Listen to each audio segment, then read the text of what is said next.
Kneel Before Blog presents Kneel Before Pod. Needless to say, I'll keep her in check. She was all bad, but nevertheless, calling it quits now, baby, I'm a wreck. Crashing my place, baby, you're a wreck. Needless to say, I'm keeping her in check. She was all bad, but nevertheless, calling it quits now, baby, I'm a wreck. Crashing my place, baby, you're a wreck. Thinking in a bad way, losing your grip. Screaming at my face, baby, don't trip. Someone took a big, I don't know what I feel. Looking at you sideways, party on 10. Ooh. Hello and welcome to another web-slinging edition of Kneel Before Pod. I'm your host Craig, and I'm taking a leap of faith into another multiverse to host a discussion about the recently released Spider-Man Into the Spider-Verse. First up, word has it that he burns a match down to his fingertips just to feel Andrew. Welcome. Hello. Whoa. Need to clear your throat there. I'm just speaking as darkly and dramatically as possible to externalise the internal pain and anguish and agony that fuels my every waking moment. Cool. That's a dark start to the podcast. Next up, I believe she can float through the air when she smells a delicious pie. It's Kat. Hello, and also that's true. Well, I wouldn't have said it otherwise. Yes. And last but by no means least, word has it that he's releasing a Christmas album in March. It's Isaac. Hello. Hello. How's your Christmas album coming? Yeah, last time I'm on it. I'm working on it. I've bought the CDs, so now I've got to just make the stuff and burn it on them. He's got a big tower of rewritable CDs. Got a big tower of DVD. Oh no, I bought DVDs! This is a disaster. Yeah, it was $1.99 for 1,000 of them. It was $1.99 for 1,000 of them. So, I hope you all liked your Spider-Verse themed intros. I actually remembered some of the dialogue from the film, so go me. I'd forgotten the bit about the match, and I thought you'd just been really mean. All right, no. I was being mean, but also. Yeah, that's what. And it also means that I can now pretend to be Nicolas Cage. You can, yeah. Much like Nicolas Cage does. He doesn't know who he is anymore. But before we begin talking about our main topic, we'll go on to our Kneel Before and Rise Against section. Andrew, you can go first. Okay, well, I am kneeling before the second season of a series called Thunderbolt Fantasy, and this is it's kind of like an anime, a Japanese anime series. I think it's because it involves lots of elaborate sword fighting and magic and histrionic effects, and exaggerated characters who talk entirely in vast monologues even when fighting. Except it's all done with puppets. Oh, and it is demented and it is magnificent. The first season of it was about a random bunch of warriors who banded together to assault the castle of his demon lord, and now the second one follows on from that, and following one of the central characters from the first season, in his quest to get rid of a vast collection of obscenely magical swords that he has gathered together to keep them out of the hands of evil. Yes, but of course he ends up losing a couple of them, and chaos and havoc ensues. It's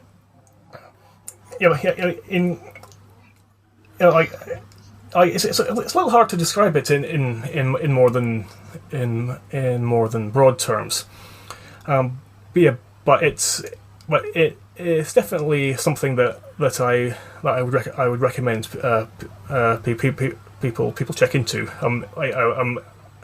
And in particular, if they're a fan of anime, because it does have much the same kind of story structure and humour and action. Again, just with puppets. Cool. I've never heard of That this. sounds very interesting. Yeah, I've never heard of it, and it sounds really cool. I'll definitely check it out. How can people watch it? Or can you not say for legal reasons? Oh, no, actually, it streams on a site called Crunchyroll, who show a lot of anime, which is probably That's like why it anime ended up there. Netflix, isn't it? Pretty much, yeah. Yeah. Cool. So, yeah, if that sounds interesting, get your free trial of Crunchyroll and get it binged, I guess. I'm assuming they do a free trial. I don't know. They're not a sponsor, so if only. Isaac, I know you've got something. What are you kneeling before? I've actually just last minute changed my nail before. Oh, Because the first one was very interesting. But the new one is, I'm just happy that there's lots of space stuff going on. So I forgot about it, because there was that thing where they landed China landed something on the dark side of the moon, and there was these pictures of like this lake, like this sort of ice thingamajig on Mars, like this big sort of, what do they call, crater, and it's like a frozen crater thing. And then we're getting like all these cool pictures, and then there was that other rover that's going to Mars. So I think I was going to deal before that space is getting interesting again. Real space, not this Real fictional space, real actual space, and maybe it's all building up to another, sending some people, well, it'll be a while away yet, won't it, but we should start sending people out and explore the universe a bit more. I mean, there's not that much of the universe, because they're still like, pretty much just looking at the porch, just the next door. It's But like still, really it's slow entertaining Star and fun. Trek. Yeah, like a really slow Star Trek. Yeah. We get to Mars, and that's about it. That's about it. Yeah. It's still pretty good though. Yeah. Some When of these did pictures you are- get to Mars? I don't know. Exactly. Yeah. Still more than what you've got to. Some of these pictures are spectacular. I've seen I've seen quite a lot of them, and I always love it when you just get an image from another planet. When you just think about everything that had to happen to make that happen. It's just it's amazing. Yeah, actually, the wallpaper on my computer is actually an image of Twilight on the surface of Mars. Nice. Yes. So just looking at it, you're just kind of thinking that is another planet. Yeah. And it's just seeing that kind of thing. It's just like impossible to not feel awe at the concept. Yeah. Of just looking at it. Yeah, it's good that we're doing something positive as a species. Occasionally. Cool. So kneeling before just space in general. Just before going into it, Yeah. looking at space again. Well, because we haven't talked about this previously, I'm going to kneel before. There was a recent trailer, a third trailer for Captain Marvel, that was essentially not much more than the other two trailers, but and I think the trailers aren't all that great as such, but I think it still looks really cool, and I'm really looking forward to seeing it in about 2 months. It's just less than 2 months until it comes out. Looking forward to Captain Marvel. Yeah. Well, I think in terms of the objective quality of the trailers, it doesn't really matter that much, like how much or how little they actually show, just because everybody's going to be completely psyched for it regardless. And pretty much any kind of smaller detail is just going to look absolutely awesome, just purely on account of the film itself. D.H. Samuel L. Jackson for an entire film. That's going to be interesting. Yeah, and also D.H. Clark Gregg as well, because Coulson's in it. Yeah, we'll have hair and everything. It'll be really surreal. Good to see Coulson again, back on the big screen. Because last time we actually saw him was when Loki stabbed him. Yeah. I mean, I guess on the big screen. On the big screen, yeah. On the small screen, I've seen 100 plus hours of lots of them. Exactly. Yeah. Perhaps too much, some might say. No, I always like Coulson. But yeah, on the big screen, there'll be so many people in the audience that wouldn't have watched any of Agents of S.H.I.E.L.D. So they'll be like, oh, this guy, I remember this guy from like 8 years ago, or 6 years ago, you know. Yeah, it's fun. So Captain Marvel, that's me. I'm excited. But any Marvel movie's gonna make me excited, pretty much. No matter what it is. Even Ant-Man and the Wasp. That was a really bad one. It wasn't really bad. That was it wasn't terrible. the worst one, but it was a bad one. It was bad. It was. I hadn't felt such crushing disappointment in a long time. I've mentioned this on another podcast episode, so I won't go deeply into it. But my God. I didn't mind it. It was better than the Dark World. Yeah, it was. No, it was worse. Okay, so that's it. Captain Marvel. Kat, do you have anything? I have something related to this episode. So I was reading the list of Golden Globe winners, and I am so happy that Spider-Man Into the Spider-Verse won a Golden Globe. Yeah. Because usually you get all the Netflix, not Netflix, Disney films winning all the animation categories, but it's great that didn't happen this time. I mean, not that this film isn't great, but it's not a big year of competition animation-wise. I don't think. I can't think of any animation I've seen this year that I really was impressed with. When was Coco released? That was this year, wasn't it? Yeah, Last year. well, that was last year. Yeah, my head's still in 2018. It's already won an Oscar. Yeah. Yeah, that was last year, so, yeah. So, yeah, it was the same year, but... or was it 2017 in the US? Who knows? I don't know, but never mind. I don't think this is a huge year for animation, the 2018 year. Wreck-It Ralph was decent. No, it wasn't amazing, but it was decent. So yeah, awards for Spider-Verse. Maybe it'll get an Oscar. Who knows? Yeah. So let's move on to Rise Against. Andrew, you went first last time. Go first this time. Well, the thing I think I'm rising against it's done with a little reservation, because I'm being a bit specific about it. Sorry, I'm just being a bit vague. Okay, so I'm rising against the recently released trailer for the new Hellboy movie. And the reason for that is I actually quite enjoyed the trailer, and I think that it looks like it's going to be a good film. Though the thing I didn't like about it was the way that it was cut and edited, because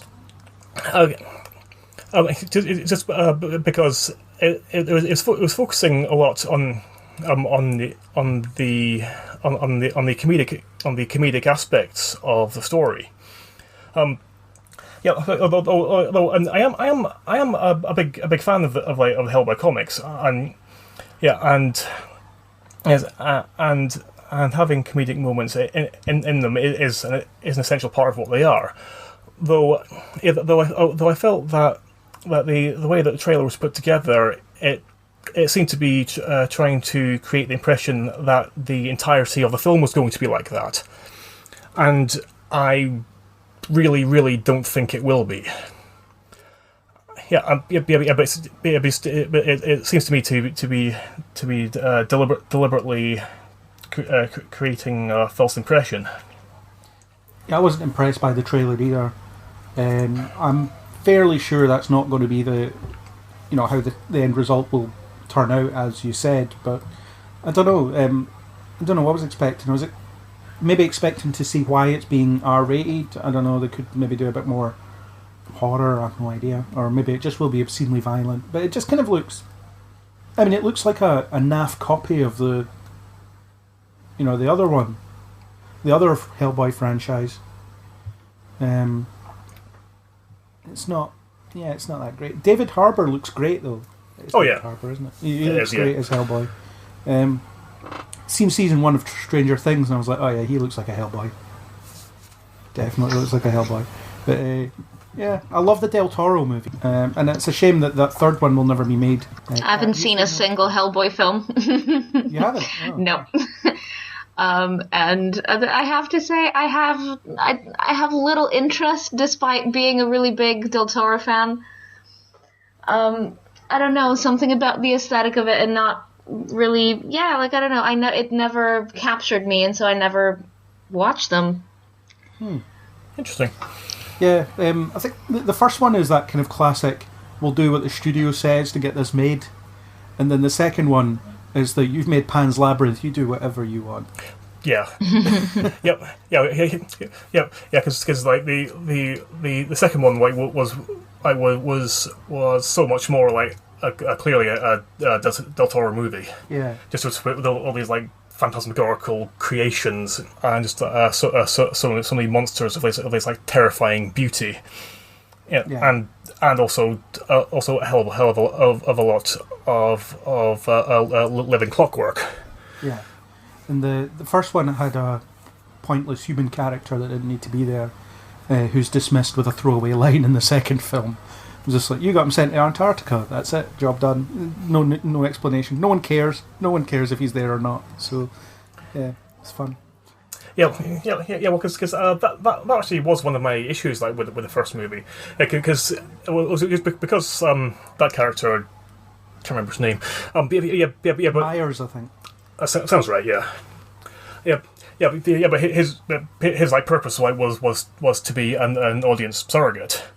Yeah. And got the impression that was something that was fostered on Del Toro by the studio, rather than a choice that he would have made himself. Yeah, for sure. So you're up next, Isaac. What did you want to rise against? I'm going to rise against all the live-action Star Wars TV stuff sounding terrible and looking terrible. Just all of it. Well, I don't know. The two that I know of is The Mandalorian, which could have sounded interesting, except they go, oh, here he looks like Boba Fett, but who's behind the mask? And it's that guy from Game of Thrones. He looks like the guy who played Boba Fett. But who's his friend's going to be? Well, there's IG-88, and there's probably going to be Bosk. So it's just Boba Fett. It's just a Boba Fett thing. And they called it The Mandalorian, but it's just a character we already know. It's nothing new. And maybe it'll be in some interesting situation, but what's the point? What's the point of making a new TV show or like set in like a new area where he just seems like a character who already exists, and like making the barest minimum change? And the other one's that rubbish person, because I hate Rogue One more than anything. Like, I'll watch the holiday film like 10 times in a row before I watch Rogue One. And the other one's that it's just that guy, what's he called? Cassian. Yeah, that guy. And he was terrible. He was such a rubbish, like, I don't want to see anything related to those characters or that film. And it's just like, more they announce, I'm like, can I just make something good? Like, I know they're in the Clone Wars, and I've not seen the Clone Wars. Except for those Mon Calamari ones, which were quite fun. But, like, I don't know, all of it just sounds like just the worst stuff. Yeah, I'm not that enthusiastic about the stuff they've announced for the Star Wars TV stuff either. Maybe it'll be good though. Maybe it depends what they do with it. But it's a huge universe, and this is what you're coming back to. Yeah, they just haven't. Yeah. They're not really taking advantage of it, I don't think. I suppose maybe it's like a safe start. Maybe they're just going like, we'll start off safe and do some characters people know, and then we'll do some crazy stuff later. But I don't know. I definitely won't be tuning in for like immediately. I'll have to wait a bit and see what else they come up with. See what other people think. Yeah. Yeah. It's a fair rise against. It's fairly underwhelming. I'm kind of underwhelmed by everything they're announcing for Star Wars at the moment, though, which isn't that much, to be honest. After Solo didn't do as well as they hoped it would, they've not really got any plans anymore. We'll make episode 9, then we'll see what happens. I think that's the current stance. But there's a new cartoon that I've not watched yet. What was it? Resistance. Yeah. Well, I have watched it, but it's not been grabbing me like in the same way that Clone Wars or Rebels did. Is it because there's no lightsabers? Yes, I am that shallow. That was a critique I saw of it. Someone said, there's no lightsabers, and I like lightsabers, so this isn't Star Wars. Wow. Yeah, it's fun. Yeah. Fair. Kat, do you have an opinion on these Star Wars TV shows that are coming out? I'll reserve judgment, I guess. I'm with Isaac in that I didn't like Rogue One very much, and Solo was terrible. I've enjoyed The Force Awakens and The Last Jedi, so at least in the main narrative, I'm quite on board with it. But I feel like Disney is definitely very ambitious in its announcements. We're gonna do a live-action Marvel thing with Tom Hiddleston as Loki, and it's gonna be a prequel. And here's all this Star Wars stuff with the Rogue One people, and I'm just like, the guys, slow down. Make sure that at least the movies do well, and make good stuff before you start announcing things. It is a little bit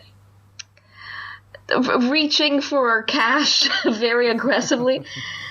And as much as I love this franchise, I love all of these franchises, and I do love Disney, money hungry as they are, I do love them. But it is very obvious at this point, so I'm a little hesitant. But that being said, it might even be good. Who knows? So I'm gonna reserve judgment for the time being. Well, Jon Favreau's producing The Mandalorian, so that's, it's got some... I don't know that is necessarily... I don't know that is a seal of quality. I didn't like the Iron Man movies. Jungle Book. Jungle Book was unnecessary, as is Lion King. So, truly, Jon Favreau, I don't know that he has given us anything that I feel particularly...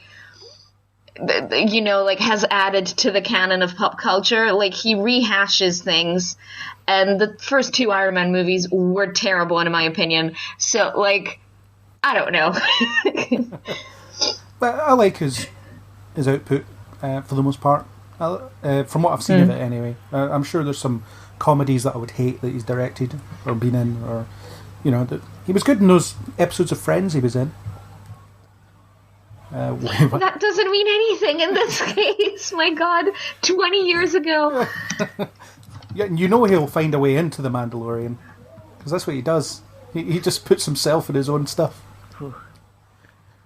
That sounds like a dodgy Me Too thing. And also, isn't Taika Waititi involved in it as well?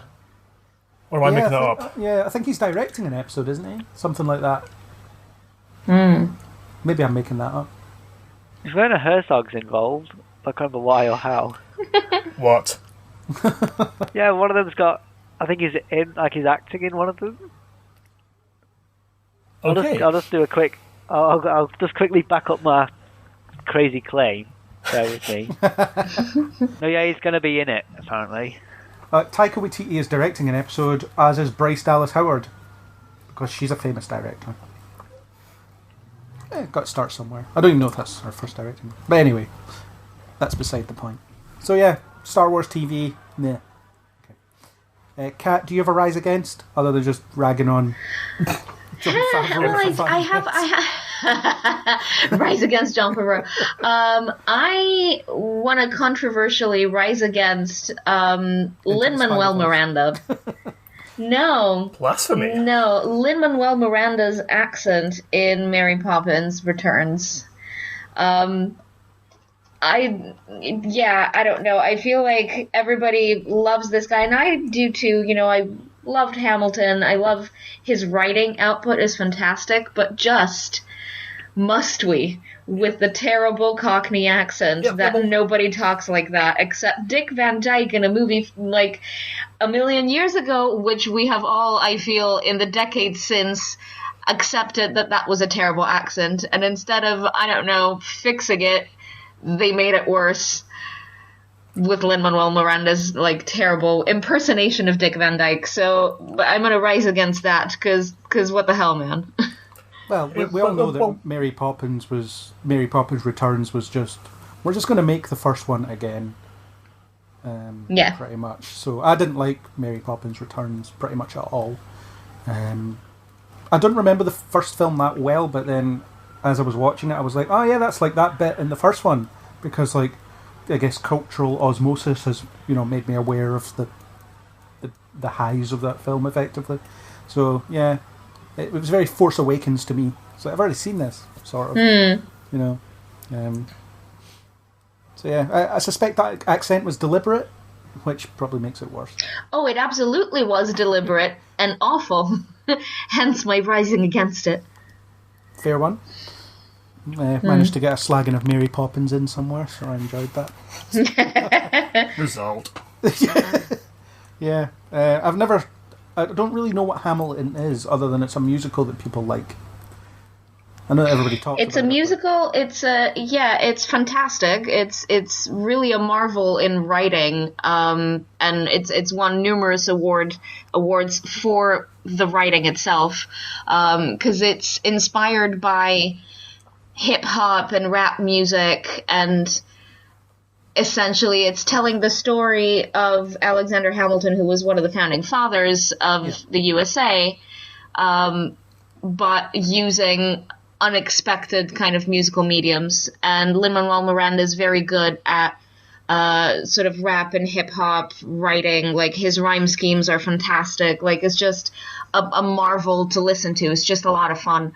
And I enjoyed the music a lot more than the actual stage version, which is also a little bit controversial, but I'm not going to get into that.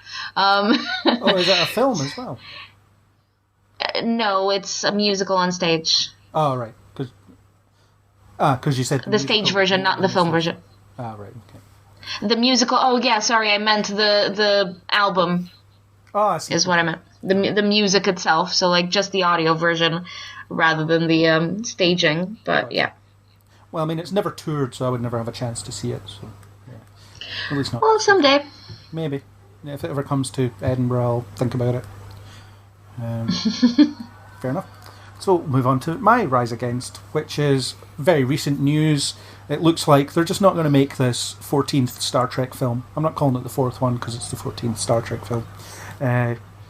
Chris Hemsworth and Chris Pine both walked away a few months ago because it seems like Paramount were trying to cheap out on them by not paying them and what they get paid to do other stuff. So they were like, yeah, see you later. We're not that attached. Bye. And now the director's buggering off to do the Game of Thrones prequel. So it looks like Paramount are just not going to do this just because they're cheap. So, or I suspect that they're cheap. It wouldn't be the first time they tried to shortchange people for, just to get a film made. But, yeah, it's a shame because Star Trek Beyond restored my faith in the J.J. Abrams created universe after Into Darkness destroyed my faith in the J.J. Abrams created universe. So yes, and you were far from the only one. Yeah, and after Beyond I was ready to see more. I wanted to see more. I was hyped. I was like, yeah, this is the direction I could get behind. I could enjoy this. And now it's like, yeah, we just won't make this. But the good news is there'll be more Star Trek TV than I can even watch in the near future. So swings and roundabouts. Yeah. It'd be a shame. I would like to see the Chris Pine and Carl Urban, etc. one more time. At least one more time in those roles.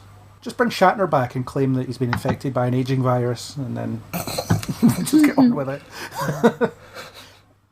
Why not? There have been stupider things. Spock brain. Spock brain. Yeah, why not? Do that too. Yeah, screw it. Well, I quite liked Into Darkness, so my opinion is vetoed and burnt into the ground. As previously discussed. I'm not allowed. Yeah, you're in the wrong group for that one. Cool. Shall we move on? Yeah. Cool. Okay, so we're actually here to talk about Spider-Man Into the Spider-Verse. Yet another Spider-Man film, some might say. Not me. But, I'd watch a Spider-Man film every week if they'd let me. But, a new one, not just the ones that have already been out, because that would get boring.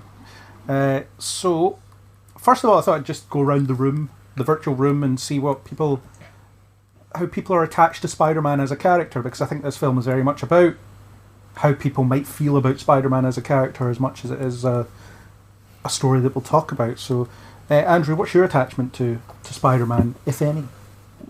Like I imagine is the same for a lot of people. Spider-Man was actually my first introduction into the world of superhero comics. Because I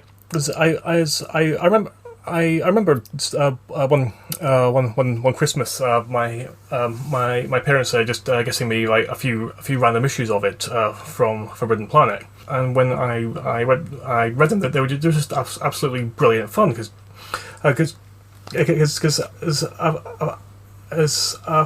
found like there was a lot more depth of character than I was used to in most things which are aimed at children and also particularly young children as well. And it was quite a nice change, like to actually read something that didn't seem so throwaway and disposable. And then after that, there was also the cartoon series, which I remembered absolutely loving, though I'd be hard pressed to actually relate anything that happens in it because I honestly can't remember. The cartoon was great. Yeah. So it might be something that I might get around to rewatching one day. Once I actually get around to watching the several thousand other things I haven't watched yet that I want to. Yeah. And just as a follow-on, Spider-Verse, did you enjoy it? I did. It was magnificent, and yes, and is now my favorite of the Spider-Man movies so far released. Interesting. A lot of people are saying that. Yeah, I couldn't agree more. I love Spider-Man, always have. I can't remember a time where I didn't love Spider-Man. I read comics when I was younger, watched the cartoons, had the toys, everything. I couldn't get enough of Spider-Man when I was younger, and I still remember the way I felt the first Raimi film came out. It was that was incredible, and it was such an experience to have it, have Spider-Man in live action. And then Spider-Man 2 came out and it was even better, and then Spider-Man 3 came out and I'm still defending it to this day, and so on and so on. And yeah, whatever Spider-Man happens to be in, I'll give it a look. The cartoons have been good. Ultimate Spider-Man is iffy, but he's just my favourite fictional character, because he's just so relatable. He's all of us. He has normal problems that you can relate to. He just has trouble with stuff, which is great, and his powers are cool. The costume's iconic. I could go on, but I won't. I mean, I just love Spider-Man. Kat, what's your connection to the character? I don't know that I have a particularly emotional connection to Spider-Man. I never really read the comics or saw the animated series.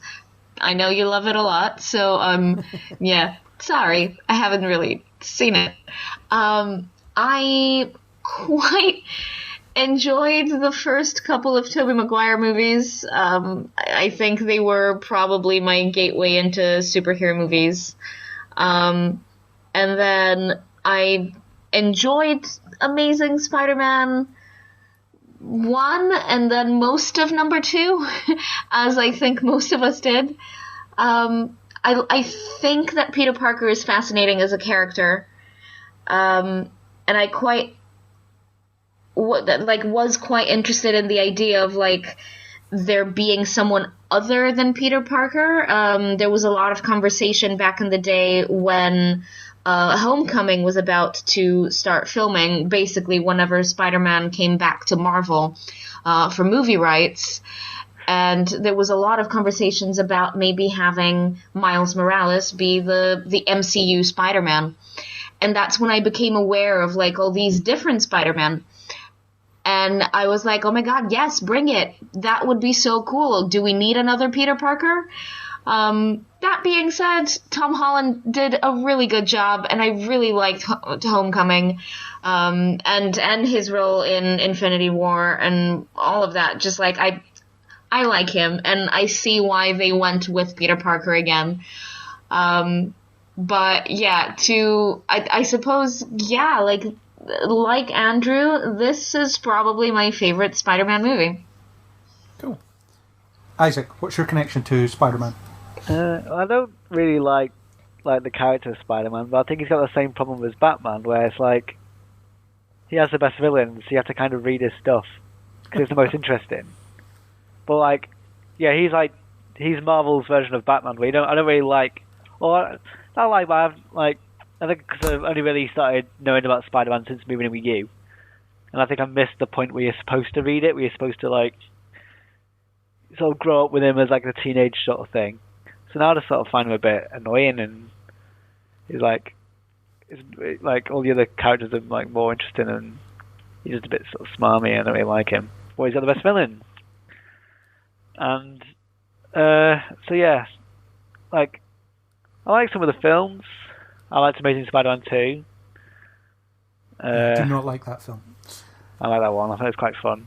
I like the dubstep battles in Times Square, but like.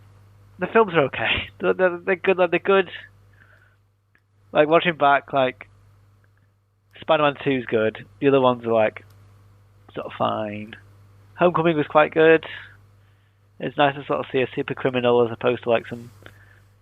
Like it was just who plays him again? Who plays Falcon? Michael Keaton. And that's it. Yeah, and he's just found some tech and he's going to do some robberies, which is quite sort of. Not wholesome, but like it's different. It's nicely different from what you usually get in Marvel movies, where it's like it's whichever superheroes mate with the suit is a villain. This time it's just a guy who's making the most of this crazy universe he lives in. So I mean, that was quite fun. And yeah, Spider-Verse is definitely the best Spider-Man movie, just because it's like the most. Just because it's like it looks the best and it sounds the best and. Just the most interesting, I think. Cool. And Kat, I neglected to ask you what you thought of Spider-Verse, so without spoiling, of course. I mean, as I say, it was my favorite of the lot. I think that they did the best job at combining like the comic book aesthetic with cinema. This is what comic book movies should be. And obviously, you know, like I don't know that we'll see another like ambitious feat like this attempted anytime soon. But the idea of like bringing in all of these separate iterations of the same character, all these different storylines, bringing them together, making us aware of all of them separately, seeing them interact, like that sort of thing, like is brilliant. I thought it was brilliant, and it was really well done. It was very emotional. I really connected with it. I loved the animation style. I thought it was really unique. And combined with like a very modern, like contemporary hip hop like soundtrack, it was just like what the kids these days are into. You know what I mean? Them kids, get off my lawn. Them kids, and that's great. Like maybe it's not the kind of music that I listen to, but it's the music that Miles Morales would listen to. And that's the point, like, because this movie isn't necessarily for people like me. It's for like the youth of today. And I love that. And I feel like, it makes us all kind of like connect with that like aspect of Spider-Man of like, he's just a kid and he's learning how to, be a superhero and be himself in a world that wants him to be a bunch of other things. And yeah, I loved it. It was so good. Yeah, I loved it as well. I always like when sort of genre movies that are adaptations of something are made by people that love the material that they're adapting. I mean, sometimes it goes too far the other way, and you just get thrown at references that no one will get except people that know these things. And those references do exist, but they don't get in the way of the story. It's not that you need to know how his web shooters work to understand how he defeats the villain at the end or something. It's stuff like that. But I thought it was a great story. It was really well told. For me as a Spider-Man geek, there were so many things that I could just latch on to, and it gave me something new, something that I hadn't seen before. And parallel universes, they're just fun. All these possibilities. So yeah, I was very, very into this film. So yeah, I think we should just move into the spoiler section so we can dig deep. Any objections? Nope. No. Good. Let's do that. Okay, so first up we have our Q&A section, and we actually have some questions from people who are totally real for a change. So no, I would never make fake questions. Honestly, no. These are all real people who had real questions. So thank you, everyone who asked. First up, we have Mark, who asked, "How long do you think it will take before Gwen Stacy is better known as Spider-Gwen rather than Peter Parker's dead girlfriend?" So good question. Yeah, actually, and I actually think that we're actually quite a big chunk of the way there already. I think it may have already happened. Because certainly, for quite a large percentage of people who are who know Spider-Man, they will perceive like that they love his life as being Mary Jane rather than Gwen. Unless your first exposure was the Amazing Spider-Man films. True. Yeah, but if that was the case, then I'm sorry. and that's a situation that I've. It's always frustrated me because I always much preferred Gwen over MJ, just because I think I always thought she was a much more interesting and relatable character. Yeah, it's just because she was like somebody who you could like imagine actually getting on with and actually having fun being with her. Whereas Mary Jane was introduced as this kind of like idealistic fantasy girl of somebody who you're supposed to want because she's just so amazing and beautiful and perfect, but without necessarily caring who she is. Unless she's played by Kirsten Dunst, in which case she's a real drag. Or at least that was the way I always perceived it anyway. Not sure about other people. No, I see where you're coming from. I think the Gwen character is interesting in the sense that because, I mean, in the comics she isn't that interesting. It's kind of people have latched on to her, largely speaking, sort of retroactively, after her death. And at the point it happened in the comics, it was almost like a reaffirmation of his origin story. It was at the point where his life was going okay. He was starting to think about, getting married and what his life was going to be after that, and then suddenly something horrible happens, and he's suddenly reminded of all the times that I don't act quickly enough, people might die, and it sort of brings back the whole responsibility thing. So it's sort of an origin refresher in a way, and it's something that it's guilt that he carries with him this entire time. So I think if you read Spider-Man comics at the moment, she'll probably get brought up now and again, whenever he's feeling particularly down. You'll think about Gwen. But on the whole, I think you've got the ongoing Spider-Gwen series. She's in a couple of cartoons. She's in this film. So there'll be a lot of people that won't know anything about the older version of Gwen Stacy. A lot of younger people. So yeah, I think it could be that it's already happened. At least for a chunk of the audience. Well, isn't the next film going to focus on like her and like some of the other Spider-Women? Supposedly, yeah. Yeah, so I think like if it isn't now, then it definitely will be by if then. That's the next one. Yeah. And then eventually she'll have a prominent role in that whatever it's called, Marvel Rising cartoon series. So young people will see that. The Emma Stone version might be still recent enough for people to be aware of it, or people to get into Spider-Man through those films. I don't know. Yeah, it's a weird one. I mean, I can't think of any. I can't think of many characters or side characters that have gone through such a radical reinvention that's brought them into this kind of the spotlight in quite the same way. I'm gonna echo Andrew in that I like her more than MJ. But my introduction to her was the Amazing Spider-Man films. And I didn't know much about her before, so to me she was pretty much Spider-Man's dead girlfriend. Yeah. So this film definitely introduced her as a different sort of character. I loved that she was like a trained dancer and that she brought like ballet into like her spidering. Like, I loved that. As a former ballerina myself, I was like, I love that she's wearing ballet shoes. This is the sweetest. I love it. But also, you know, like, she's fierce and tough and smart. She's always, you know, the smart intern who's like, you know, she works at all these science companies and, you know, it is very much like a strong female character who deserves to be in the limelight as much as any of these male protagonists.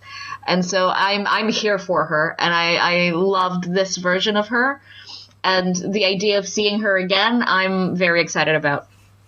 Yeah, in the comics, she was very much sort of a character, Peter's girlfriend, and that's kind of how she was written. But as most kind of love interest characters were at that time in comics. But her death was, like, significant. It was like a first. You know, it was the first time that, pretty much the first time that a superhero's love interest had been killed off without it servicing their origin story. So it was a huge shock at the time, and it's a story that still sort of resonates to this day. And I just can't believe they arsed it up in The Amazing Spider-Man 2. They just made a complete mess of it. You just completely missed the point of how significant this was supposed to be. Let's just tack it on. I mean, it was significant for like 5 minutes, and then there were more villains. Yeah. I definitely felt the impact of that moment, but because that film was so messy, I do agree that it gets lost. As does a lot of, you know, like they fudged up Harry Osborn in that film, which I will never forgive. Yeah. Because I love the relationship between Peter and Harry and that friendship that turned sour. I thought that they would give it time to like develop and turn sour in its own time, you know, like give it another film. It would have been great, but instead it was just squished. Everything just happened at the same time. It was a lot.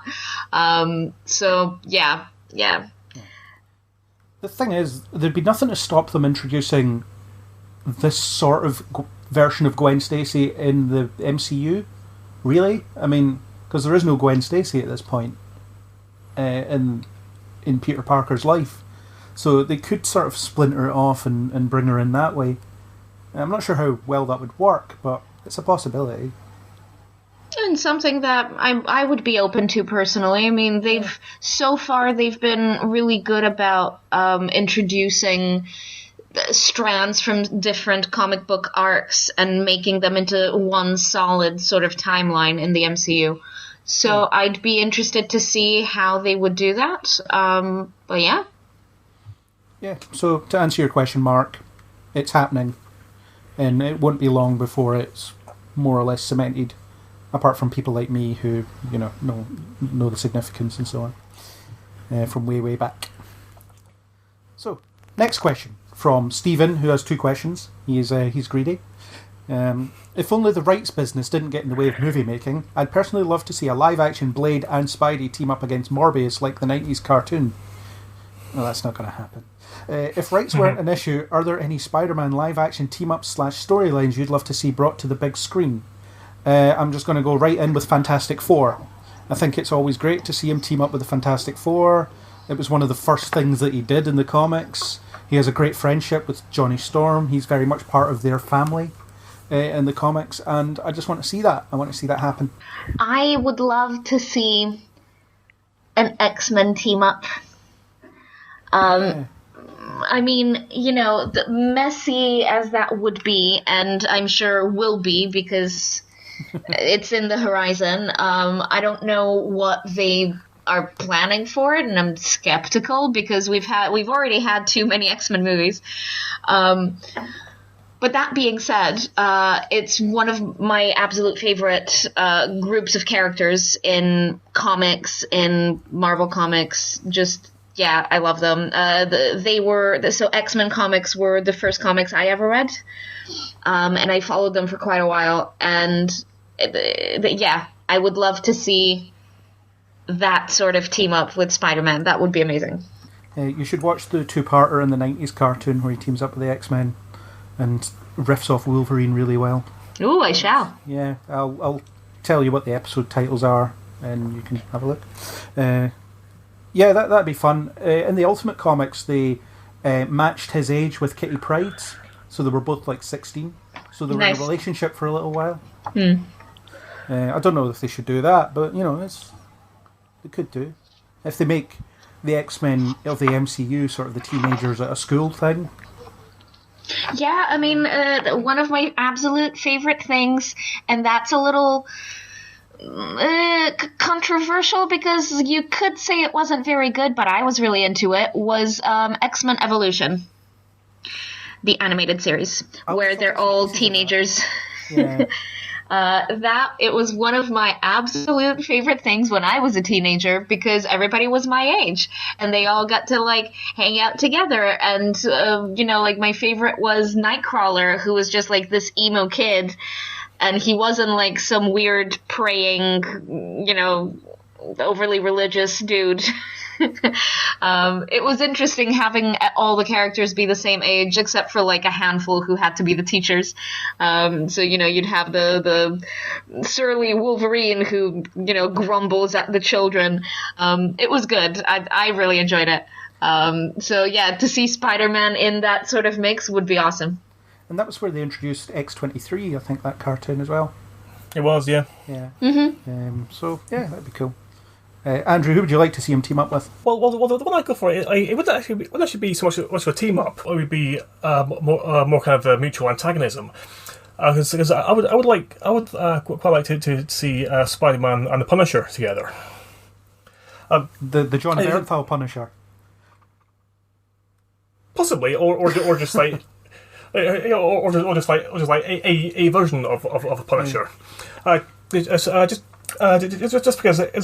because in the comics, like whenever Spider-Man and Punisher appear together, like they usually end up at odds with each other, just purely because they have diametric opposite ways of operating when it comes to how to deal with the villains that they fight, and I think exploring that dynamic on screen could actually be quite interesting.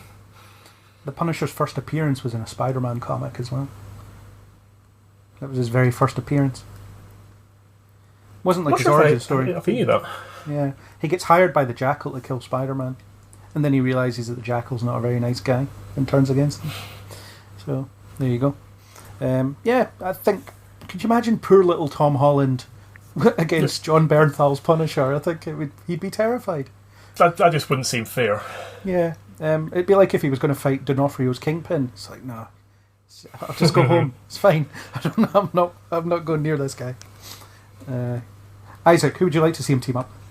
I'm going to go with another Netflix one, but I want to see Tom Holland Spider-Man and Kirsten Ritter's Jessica Jones team up. Because he'd be like, I'd turn up and she'd be like, it's 9 a.m. I can't be dealing with this, like, whiny child. It'd be so fun just to watch, like, someone who's clearly far too hungover to deal with everything he's saying. And yes. Just, oh my god, I would love that. That would be amazing.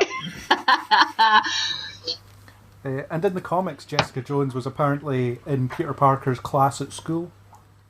Oh. Yeah. I think that was added way later. But yeah, apparently she was. And she had a crush on him before he was Spider-Man. Of course she did, because he's cute. Yes. Yeah. nonsense. But yeah, this version of Jessica Jones in the Netflix shows, as much as I dislike her after season 2, it would be funny to see her bounce off Tom Holland, who's just all youthful and energetic, and she's like, get away from me. It's like, is that alcohol I can smell? I'm too young to drink it. Stuff like that. Yeah. Good choices for team-ups. I'll throw in an extra one with Daredevil, the Charlie Cox Daredevil, because I think that'd be... I mean, in the comics, I always like the dynamic that they have, and I think having Matt Murdock be that bit older than him would be interesting to see. I'm not sure how Tom Holland's Spider-Man could fit into the darkness of the Daredevil series, so maybe Daredevil needs to come to him and experience things that aren't quite so violent. I don't know, but I'd like to see it. Generally, I mean, like, yes, like I would love to see that sort of Netflix contingent, the Defenders with the Brooklyn Kid, the Tom Holland version. Yes, that would be great. Yeah. Cool. And Stephen's second question was, which version of Spidey was your favourite? I presume it means in this film, so I'll limit it to this film. I liked the Peter Parker, the second one. I mean, the Nicolas Cage was also Peter Parker, but I liked the second one, the burnt out loser version, because I just found him the most interesting. Because the thing is, like, in some ways you could see Peter Parker as being a little bit like a child actor. You know, he becomes a superhero when he's young. He has no context for this sort of thing. He doesn't know what he's doing. And when it comes to the point where he has to start thinking about what to do with his life, maybe he has got a bit of a arrested development. He's just, because in this one, it's, you know, his wife wanted to have kids, and he was like, no, I can't have kids. And he just sort of spirals into this little self-destructive thing. And I quite like that you have this down on the luck version of the character, and it doesn't need the end of the world to turn him into that. He's just defeated by life. And that's, you know, that's very Spider-Man, and that's very Peter Parker. His life is just a mess some of the time. So it's cool to see that just 20 years later, if he keeps acting the same way, if he never improves, if he never thinks of new ways of approaching problems, this is what he turns into. And that's why I like that version. I think he was... Yeah, I thought he was great in this film. So, Andrew, what was your favourite? I'm actually going to go with Gwen, because even though she's about the same age as Miles, because she's like so much more skilled and she's 15 months older. Of course, yes, yeah. She is so much more competent at the whole spider personing than he is, and I think that actually provides like quite a good basis for comparison, because she's still very young, yeah, but is also somebody who at the same time has been battling like a bunch of supervillains, presumably, and that gives some kind of indication of kind of hero who the Miles should aim to actually be, like, at least in the beginning. Yeah, she was good. Hard pressed to say that any of them weren't that good. So, I agree with your points on why she was good. So cool. Kat, what was your favourite? I have to absolutely agree with Andrew about everything he said about Gwen. Yes. Yay! But to add a little bit of spice to the mix, I really liked the little girl. Penny Parker, and her robot, and her cute little spider, and just like the anime aesthetic of it all, like the random Japanese words. My heart lit up. Yes, my heart lit up every time she was on screen. I love her. And she's a version that I had not heard of before at all. It was one of those, like, really surprising, like, oh, I guess there's so much in the comics that I haven't come in touch with, like, on any level. But I really, really enjoyed her. Yeah. Yeah, she was good. I like that she was always snacking. I don't know, I thought that was just a nice little detail. Every time she was doing something, she had a bag of sweets. Just Yeah, relatable. sitting in her robot fighting bad guys while munching on. Same. Yeah. Isaac, who was your favourite? I'm glad we all, because my favourite was Miles Morales, so I'm glad we all picked a different one. I just like that it was like, well, it's always a fun seeing like the journey from the start. But I love that he was really eager to try and like his spirit never giving up, and even when he was like situations where it's impossible to react, where like you have to steal that computer, but he's like, he'll just take the monitor because he'll just take it, like he hasn't got time to think about, oh, we don't need a monitor. He's just grabbing everything. He's like, let's just go, let's get this. And I like, and like he's like, yeah, the more like the determination of him, and just someone who really like has been given like just a taste of this like new life that obviously like Spider-Man's in his universe is super, you know, is just well known as like the standard one. So he's like, and he's like he's eager to get it, and like he won't like let every other fact, like all the factors of like he's literally only been doing it for like a day get in his way, which I think is like that's what really like that's like a proper sort of superhero like style thingy of. It's not about like, you know, having the right training or having enough time to do it. It's just reacting at that very moment, which I think makes him like the most entertaining sort of one to watch. Yeah, Miles was great, and we will come back to him, of course, because that's what the film is about. Our next question is from John. We have 2 questions from different Johns, perhaps from different universes, who knows. But this one's a bit of a weird one. I don't know how much mileage we'll get out of it, but, you know, we'll ask it anyway. Why doesn't Spider-Man produce silk from 4 spinnerets in his abdomen in the way real spiders do? Because it would be far less cool to shoot the web from his belly button. It's just not cool. I've been watching this anime recently called My Hero Academia. Yes. Yeah, and like there's this guy who shoots a laser from his belly button, and he is arguably the least cool in the whole class, because that's all he can do. Like he you know, like projects this intense laser light from his belly button. It's just extra for no reason. So John, I'm sorry, but it just wouldn't be cool. The webbing isn't a power that he gets anyway, for some reason. It's just, he gets everything else, but he doesn't get the webbing. He has to make that himself. Although in the comics it was suggested that the spider passed on the knowledge of how to make the web fluid, which is a bit silly. But, you know, it's a comic book written in the 60s, so, you know.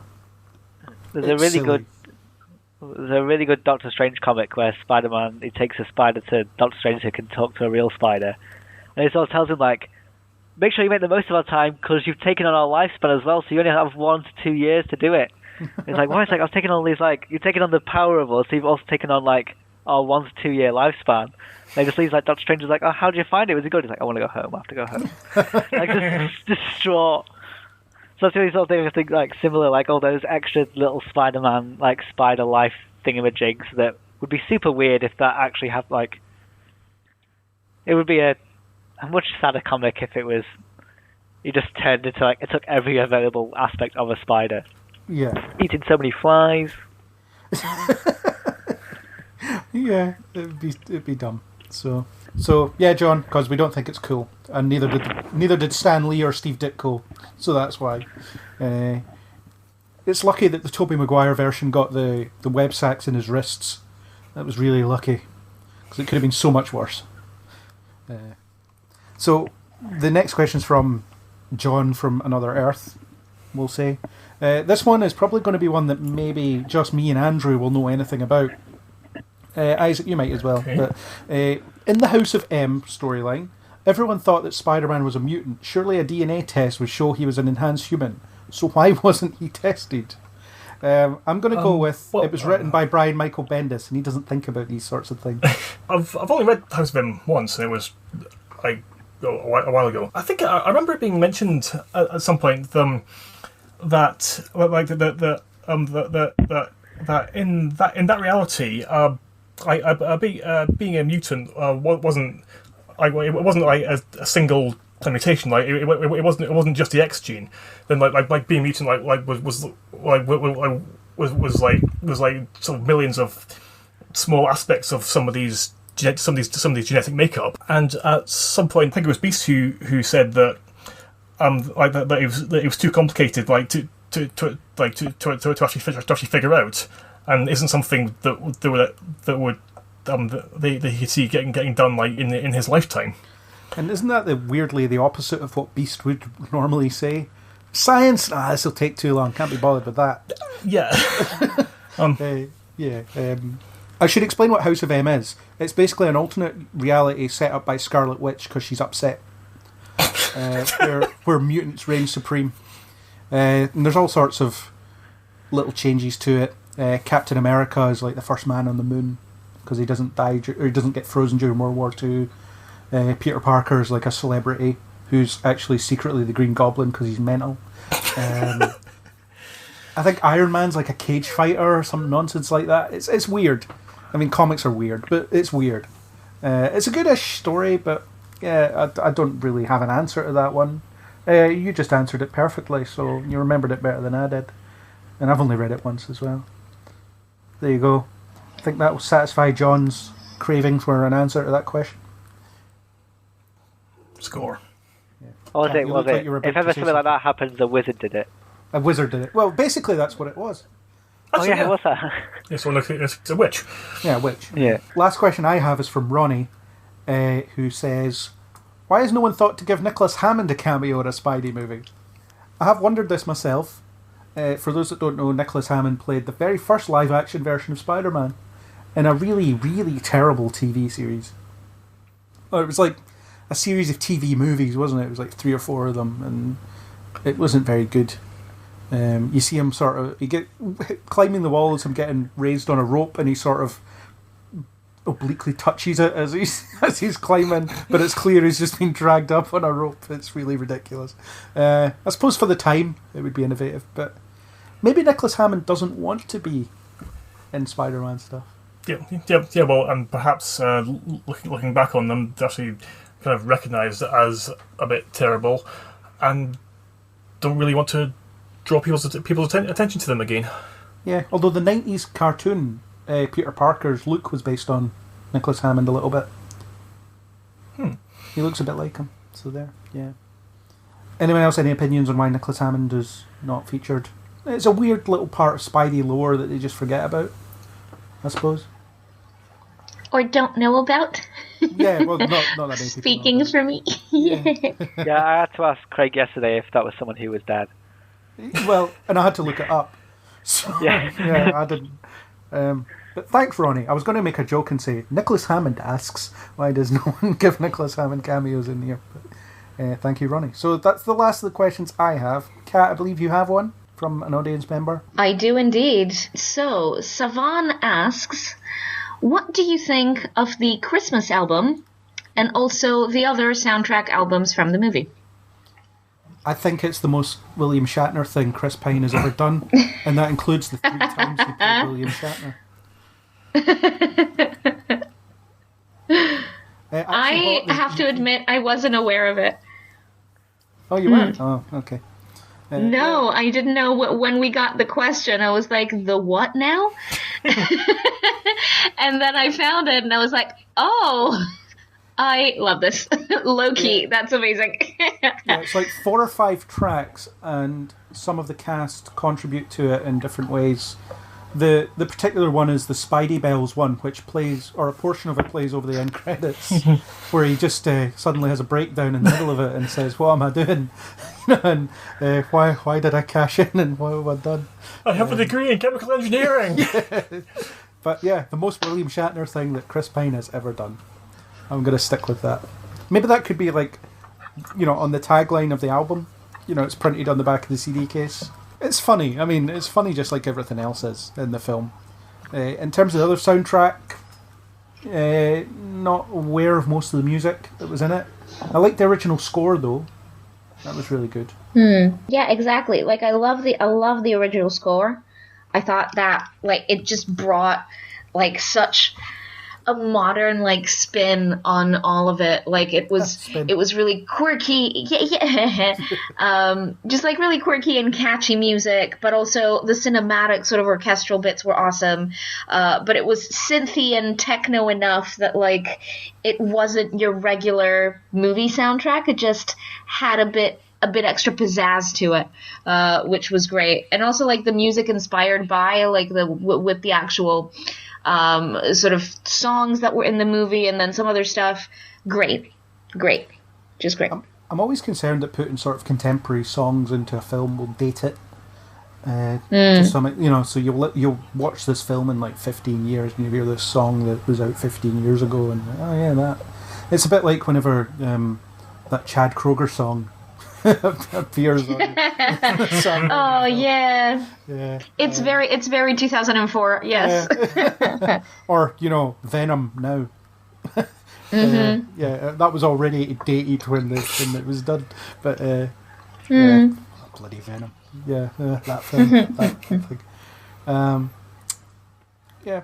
Any other thoughts on the music, Andrew or Isaac? I love the Prowler music. I mean, like that was cool.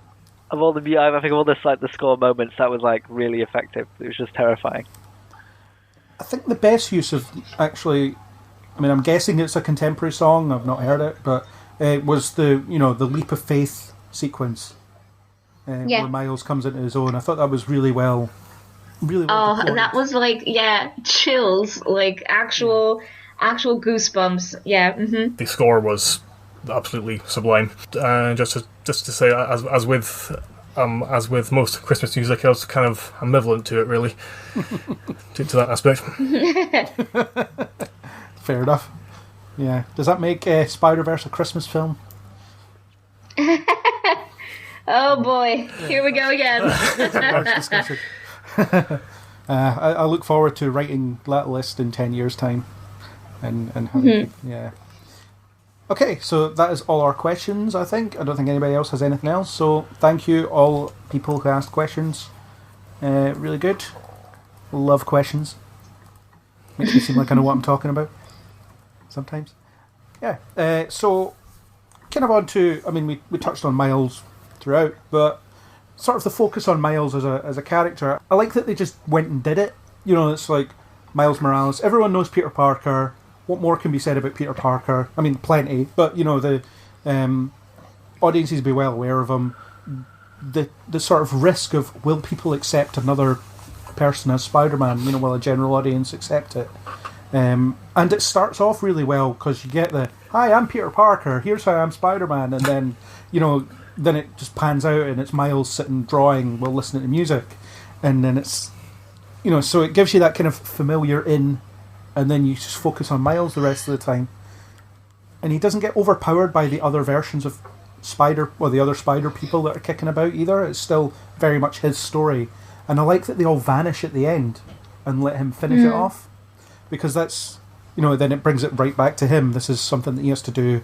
He has to do it on his own, otherwise he won't learn anything. It was certainly a good idea, like to have the focal character not be Peter Parker, because that's, as I mentioned, that's been done so many times previously, and certainly if he's going to be high school age, then you just end up retreading a lot of old ground, and also because Miles is a relatively recent addition, then I would imagine that a fair chunk of the audience won't actually be aware of him as a character, whereas pretty much everybody is aware of who Peter Parker is, and so exploring him as a character might not have been as interesting as it was with Miles, because he's like a new character being introduced, and everything that they reveal about him and everything that we see about him is something new. And that just makes him so much more interesting, right off the bat. I have to completely agree, yeah. And this version of Miles is vastly different to the comic book version as well. When he was first introduced, he was very much just Peter Parker again, and they didn't really know what to do with him. But since then, there's been a couple of adaptations of him, and they've all tried to do something a little bit different with him.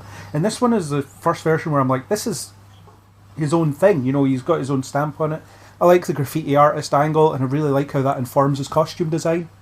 You know, so you've got the Miles Morales costume, which you may or may not be familiar with, but it's very close to the comic book version, except it's very homemade because he spray paints a Spider-Man suit in his own style, and I liked that was, you know, the catalyst for him finding himself was his art, and they introduced that early on. I thought it was a great touch. I quite like that as well. It did seem like for quite a lot of the film, he was essentially just trying to be Peter Parker, and it wasn't until he realised that he needed to be Miles Morales rather than a cheap knockoff of somebody else. And it wasn't until that point that he truly kind of became himself as a potential hero. And it was that moment, when he was spraying his own costume, that fully informed that. Yeah, definitely. Saying like, well, I said before when I was saying like he was my favourite of the Spider-Man in this film. I think he's just the most. I don't know. I think just because you want him to do well the more, like, 'cause you really wanted him to, like, you really gone in for him. So I think that's what like his big appeal is. It's a bit of a shame to find out that like his comic book versions aren't the same as him though. Because I think I really like this version. Or at least hopefully they sort of put more of this Miles Morales into like the other like formats that he appears in. I haven't read a Miles Morales comic in a while, but most of my exposure to him is fairly early on. But when early on, it was very much he is Peter Parker, but Peter Parker's his Uncle Ben. You know, that's the death that inspires him in effect. But what you'll probably see happening is, if they haven't done it already, is some of the traits from this version will start bleeding into the comic. You know, in the same way that Iron Man now looks a bit like Robert Downey Jr. and he's very smart-mouthed when he didn't used to be, you know, stuff like that. But the version that they created here was great, and I like that they built him from the ground up. You know, they didn't feel beholden to the original version, and there was confidence in what they wanted to do with him, which is new. And I like his background. The relationship with his parents feels real. I like that they survive until the end of the film, although his uncle dies, which is the kind of Peter Parker parallel in a way. But it was all very well put together, all very well set up. What about his relationship with Peter, the Peter Parker that he spends most of the film with? What do we think of how that works and how that helps him along in his development? I thought it was great because that version of Peter gets as much out of it as Miles does. You know, he starts to grow up a bit when he realises that he can be helpful to other people. He can still be useful. People can look up to him. You know, all the stuff that he thought he'd lost is still there. He just needed to find it again. And I like that they complement each other really well. The sort of training sequence where they're trying to get away from Liv was really good because, you know, they both got really excited because they were swinging together and it was great. It was just, oh my god, you're learning, it's great. I loved that sequence.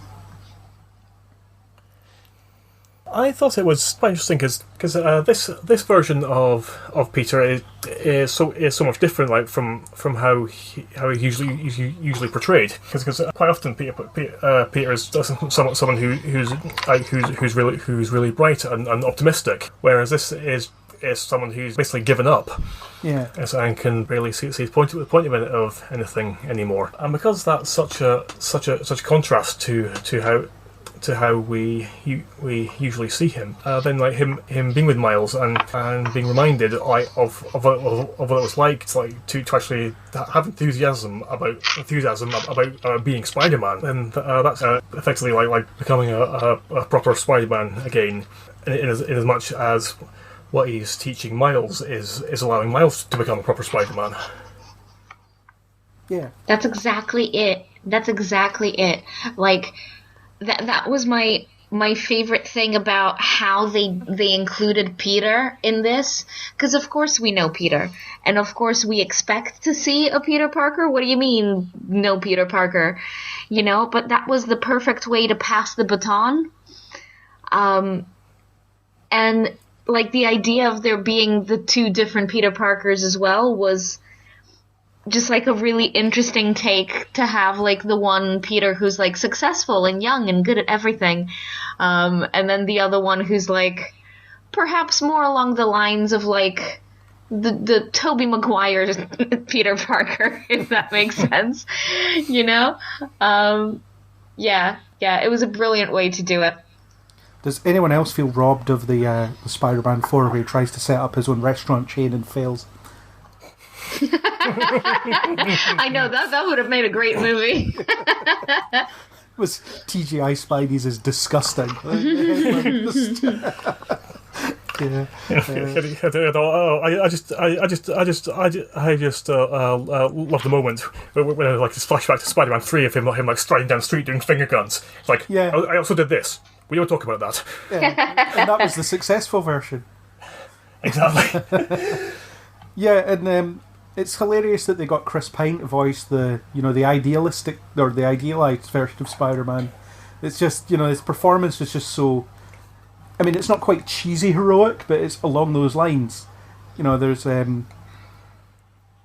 it's like the I never lose sort of mentality, and then he just gets like brutally beaten by the Kingpin and killed. Yeah. Well, I think the point of it was that he was meant to be like a representation of how people perceive Spider-Man. Yeah. It's like this utter paragon of perfection.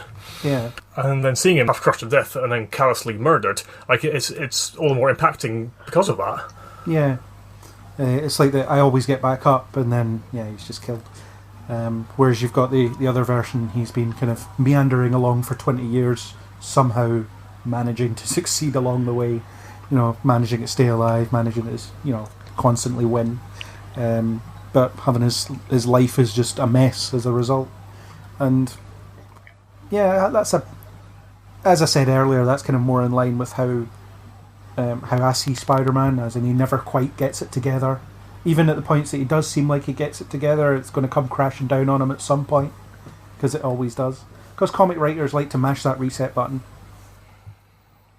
Oh God, do they? Yeah. You need to get back to the penniless, clueless guy in his mid-20s that doesn't know what he's doing. And I suppose this one, what would have been in his late 30s, early 40s? Mm-hmm. But the principle is the same. He's just, he has nothing. But learns to reclaim whatever it was he had before through coaching Miles, and I like that Miles is kind of less than impressed with him early on. Why do I have to get the useless version? Why couldn't the good one have survived? Yeah. This. Are we going to swing there? No, we'll take the bus, and then they take the bus back. And then they take the bus later in the film. So, yeah. It was a good partnership. And I think, it's having your cake and eating it too, isn't it? It's, you get to do the Miles Morales story, but you still have Peter Parker as a prominent part in it. And so it's almost like not quite ready to just let Miles stand on his own, but the film ends with him standing on his own. Exactly. The passing the baton, okay, Peter Parker, we've done 3 different versions. We all know the story. Let's just move on to a different universe of Spider-Man. Yes. Yeah. Let's tell a different story. Let's do something new. Yeah. And I like the sort of little changes they made. So the Chris Pine version has his little, spider cave with all his stuff in it, which includes the Spider-Mobile, which I had a hearty chuckle at when I saw it. And all his costumes, that's like Iron Man's Hall of Armour, and it's like, this is what Spider-Man could be if he had his stuff together. But he never will, because that's not who he is. It's quite nice to see sort of just while he's really struggling. It's just nice to see not struggling, but he's just living a human life. Yeah. And he can't go back on his mistakes, and he has to just sort of plod through, and it's getting harder and harder for him to look after himself and keep up with stuff, and he's kind of just descending. So it is nice, he's not realising that he's sort of teaching himself things when he's teaching Miles stuff, and it's sort of kickstarting him back into a thingy. But I don't think I don't think at the end of the film he's become like back to being the sort of Chris Pine style one. I think it's going to be like a mix of both the, live through a struggled period of his life, Peter Parker, but also like a bit more light-hearted, but not as much as like the standard one. Well, yeah, I think it's about the willingness to fix his life rather than he instantly fixes it. So the last you see of him is he takes flowers to his version of MJ, which doesn't I get the suggestion that it won't be overnight fix, but he has the motivation, and he'll obviously experience issues along the way, and maybe we'll get to see what he's like in another film at some point. What happens to this version next, because he's probably the oldest version of Peter Parker we've ever seen outside of like side, what if style stories, such as that weird post-apocalyptic one where MJ is dead and he's ancient. What's that called again? I can't remember what it's called. Doesn't matter. But yeah, it's that. It's not very good. But yeah, I like that. That was kind of a believable. You could see Peter Parker going this way. In terms of Gwen, as you said earlier, Andrew, she was very much a peer. She was kind of on his level. She could maybe relate to him in the sense that she recently went through what he's going through, has the powers, doesn't know what to do with them. Although she seems sort of jealous of the fact that he didn't have to do it alone initially. Where they all did. They all had to figure it out on their own, whereas Miles had help and he has that support, and that's kind of unique to him in that respect. Because this is all their universes have no other superheroes in them, apparently. I think there was also the factor that for Gwen, like the defining death in her origin was her Pete, who was her best friend. And I think like for her development, losing someone who's that close to you as a friend, it's a different loss from losing a family member. Yeah, I was kind of getting the impression that in Miles, Gwen was seeing like the potential of how her Peter could have been to her if he had survived. Yeah. Although, isn't it a bit weird that she doesn't seem to react to meeting a version of Peter Parker? She kind of takes it in her stride and doesn't let it bother. That's true. She does. Yeah. That did bug me actually. Yeah. The thing in much the same way that Peter didn't react to meeting a version of Gwen.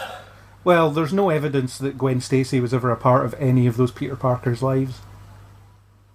In those universes, and I suppose they might be trying to divorce it from the whole this version of Gwen, Gwen Stacy died type thing, because it just confuses issues.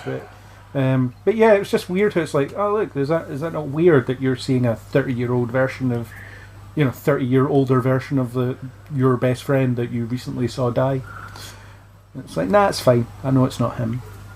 And you have that moment where Peter talks to MJ, and she's like, it's not your MJ.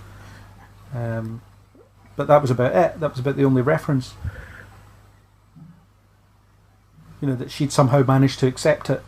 But yeah, weird. Yeah.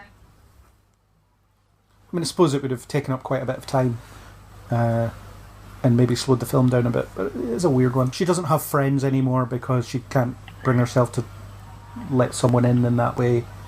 It was a pretty simple arc, but it was a good one. The idea that, oh no, I do have friends and they all have spider powers, so that's fine. They live in different universes, so that's not so fine. That makes it a bit harder. It's a nice riff on that. Oh yeah, I've got friends. They go to different schools. You wouldn't know them. How did she manage to get herself enrolled at a school though? That's a good question.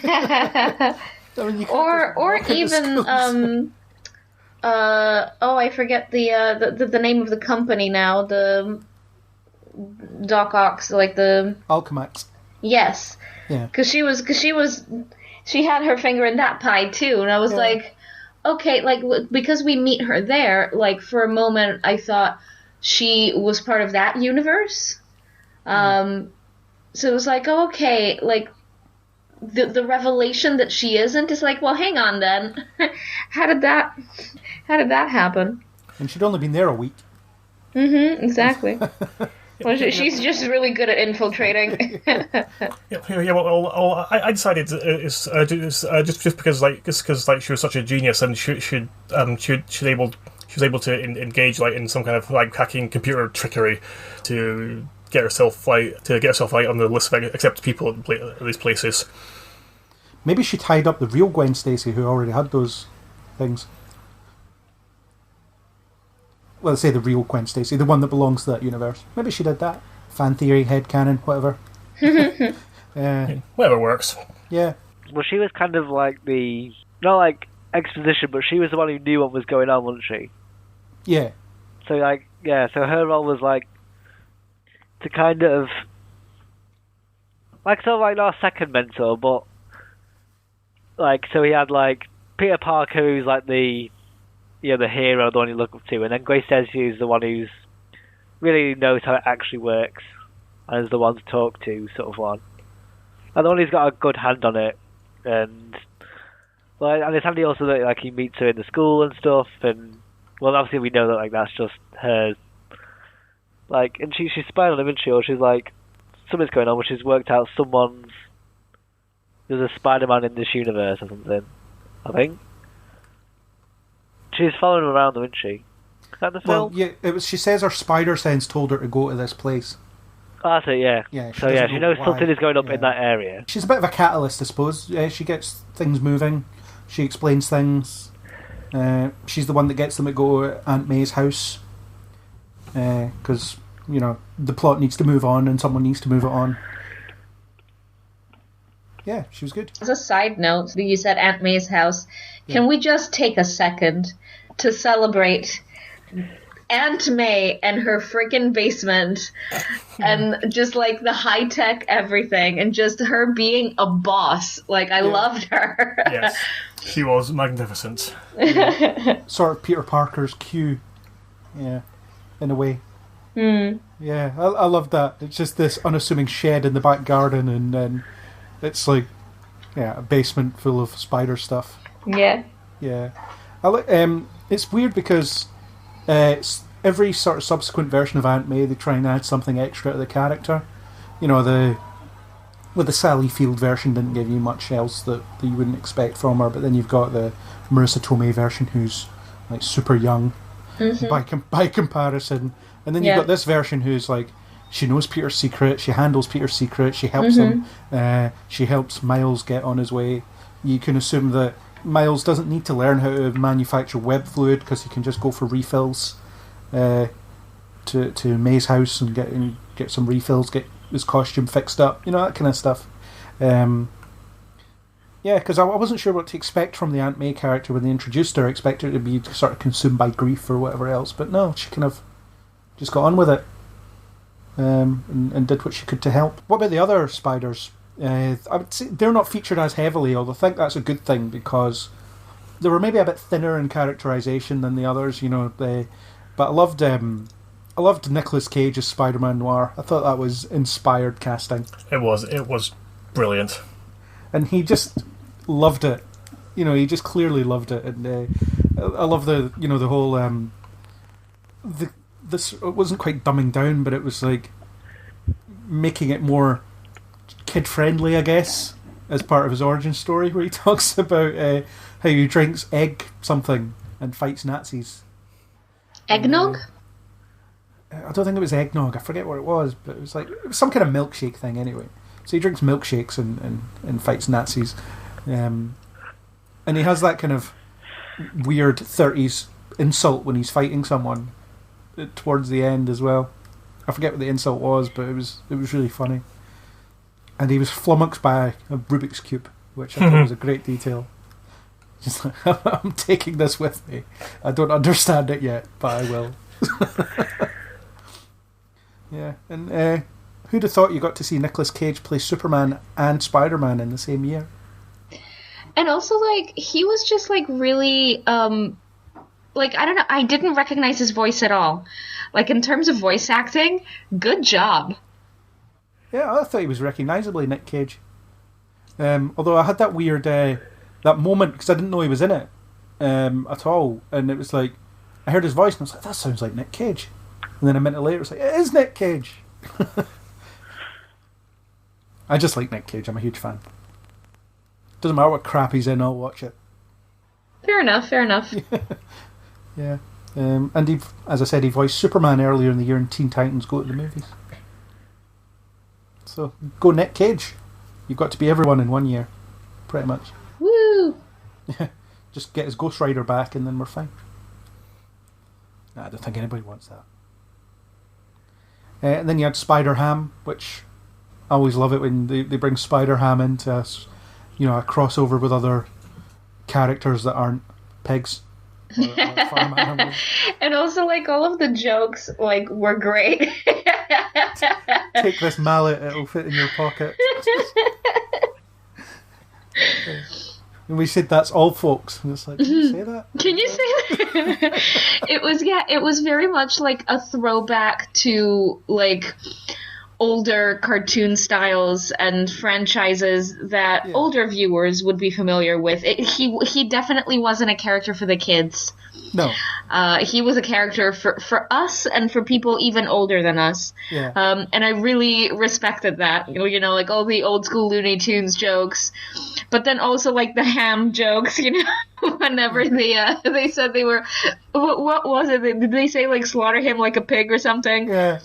Yeah, he was like, I'm right here. So good.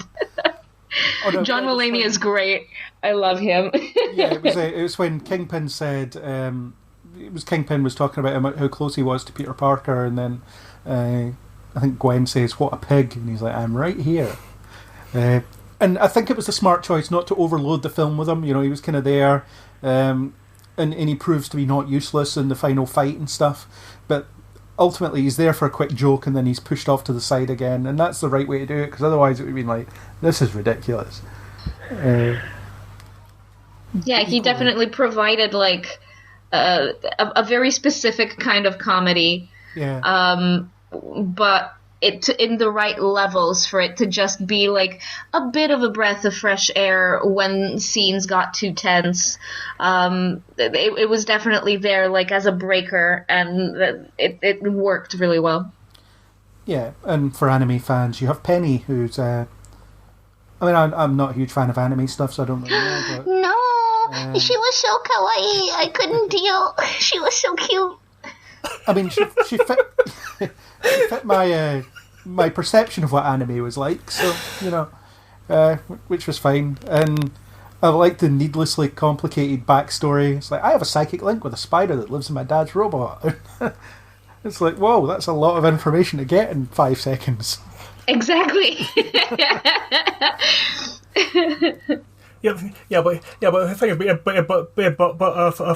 an anime character, I mean, that kind of setup is actually pretty normal, actually. I imagine it is, yeah. Yeah.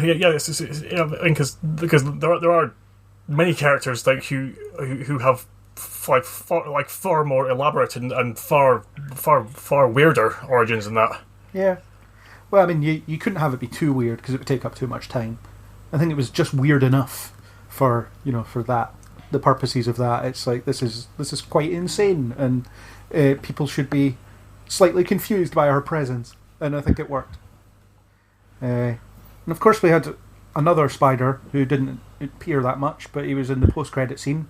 Oscar Isaac as Spider-Man 2099, which, for a brief cameo post-credit sting joke, I thought it was hilarious. He was also wasn't he credited as like interesting person number 4? Yeah, something like that. Yeah. Yeah, it was. I thought it was great, just going back in time to that episode of the '60s show with Mysterio, and replacing Mysterio with him, and then they have a pointing match. And I'd like to see more of Oscar Isaac's 2099 as well. I like 2099 version of Spider-Man. He's quite cool. Miguel O'Hara, he's just some guy in the future that has spider powers and a high-tech suit. And he fights versions of Spider-Man villains in the year 2099. Because why not? Yeah, why not? Yeah. He's one of the better alternate Spider-Mans. And I think at the moment in the comics he's back in the present day doing stuff. Maybe he's back now, I don't know. But I did read some stuff where he was back in the present day. Who would you want to see to do another one? Is there any other... Like, if they did to do another one and they added more universes in, is there any, like, Spider-Man you reckon would, like, be fun to fit in with this, like, ragtag gang? That's a good question. I'm trying to think of what other alternate versions I know of. I don't know. No. No.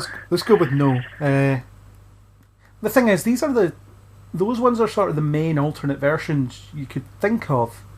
They've introduced a bunch of alternate ones in the Spider-Verse comics that I haven't read all of. I don't know, maybe a version of Ben Reilly or something. Yeah, I was just going to suggest that, yeah. Yeah. Maybe the Dr. Octopus version. That'd be fun. Yeah. Other than that, I don't know. I'm sure there's other stuff like feudal Japan Spider-Man and all this kind of stuff. I bet you've got... I'm sure there's one that's in Arthurian times and all this kind of stuff. The cowboy one, there's a cowboy one. I don't really want to see that, but... no, I think these were fine for me. Wait, does he use his spider stuff as a lasso? I don't know. I want to see the cowboy one now. I have to read the cowboy one. That sounds like the best one. I don't know if it ever existed in a comic. I know it was in a panel of a comic somewhere, but I don't know if they ever actually made it into anything. I would like to see more of Spider-Man 2099. Especially if Oscar Isaac's voicing him. Because that looks like it'd be a fun character. So I don't know much about Spider-Man 2099. What's special about him? Well, it's kind of the point is he's not that special. He works for Alchemax, which is obviously mentioned in this film, but in the future it's this kind of corrupt global conglomerate that a lot of people have to work for, and most of your stuff comes from them. It's basically what Disney is going to be to us in about 10 years. So, yeah, we're all going to work for Disney someday. Okay. Yeah. I mean, to be fair, yeah. Yeah. So, he works at Alchemax, and I think he comes across some research. It's like some genetic modification research, and he gets spider powers. I'm sure it's by accident. I haven't read the first comic in a while. And then he just puts on a high-tech suit and fights crime. But in the future. But he's quite an interesting character. In that he's just... Because he is very much this anti-establishment sort of figure. So, even though he works for Alchemax, he has to keep his... exploits his Spider-Man a secret from them, and he fights high-tech future versions of all the major villains. So there's a 2099 version of the Hobgoblin that's pretty cool. All that stuff. So I'd like to see more of that, maybe. I don't know if there could be a film set in that future, or where Miles finds himself in that future, or whatever. Could be fun. Yeah, well, I would certainly watch that. Yeah. Again, especially if Oscar Isaac's in it. 100%. Sign me up. Yeah, why not? In terms of the main themes... the main theme it tells you at the end, that anyone can wear the mask, and I quite like that idea because it gets into the fundamentals of what Spider-Man was initially, because that's the idea that Peter Parker was just in the either right or wrong place at the right or wrong time, depending on how you view his life. But he just gets bitten by this spider, he learns a lesson, and then he just goes about it in his own way. And you get to the nonsense in The Amazing Spider-Man 2, where it could only be him that has the powers and all this nonsense. That's rubbish. That's not... That brings in this destiny plot, which is a load of crap. And Miles is very much just bitten in the sewer, or in a subway station, or whatever it is. There's nothing... He's not looking for it. It's not coming to him specifically.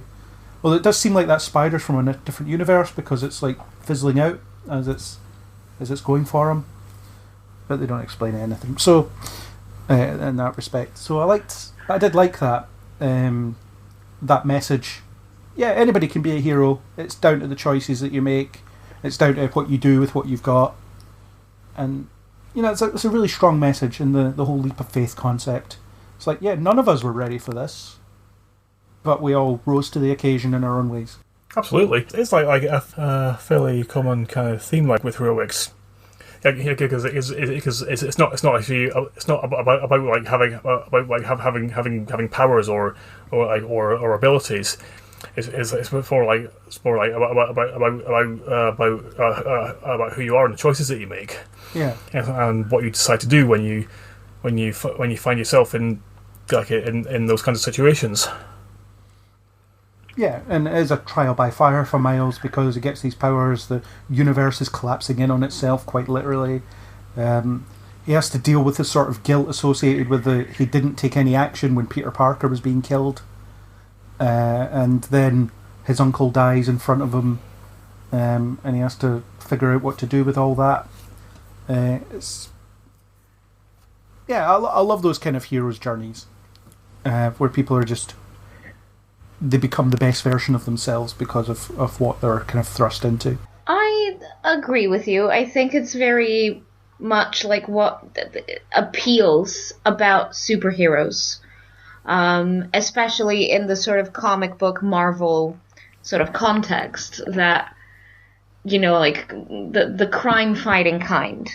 Because there's a lot of narratives of like superpowered people, and it doesn't always turn out to be about that, but the idea that, you know, of the friendly neighborhood Spider-Man, the kid who like takes care of the city, who makes sure that the community is okay, and that sort of vibe is particularly resonant, and it always has been particularly resonant because we are social creatures. And no matter how large cities we congregate in, there is always a sense of like belonging in this place, belonging in this neighborhood and with the people around us. And the idea that like one of us could rise to the occasion and, you know, protect everyone else, and that could be anyone and it could be us. That's the most powerful thing. It's Stan Lee at his absolute top best, you know, writing. Yeah. And yeah, this film absolutely captures that 100%, in so many different wonderful flavors with all of these different spider people. And it's great. It's fantastic. It's what makes this film so enjoyable for everyone. Because genuinely, I don't think that I've seen negative reviews of this, but certainly no one I know in real life has hated this film, because it's just a gem. It's just wonderful. It's just sweet and relatable and a good time. Yeah, definitely.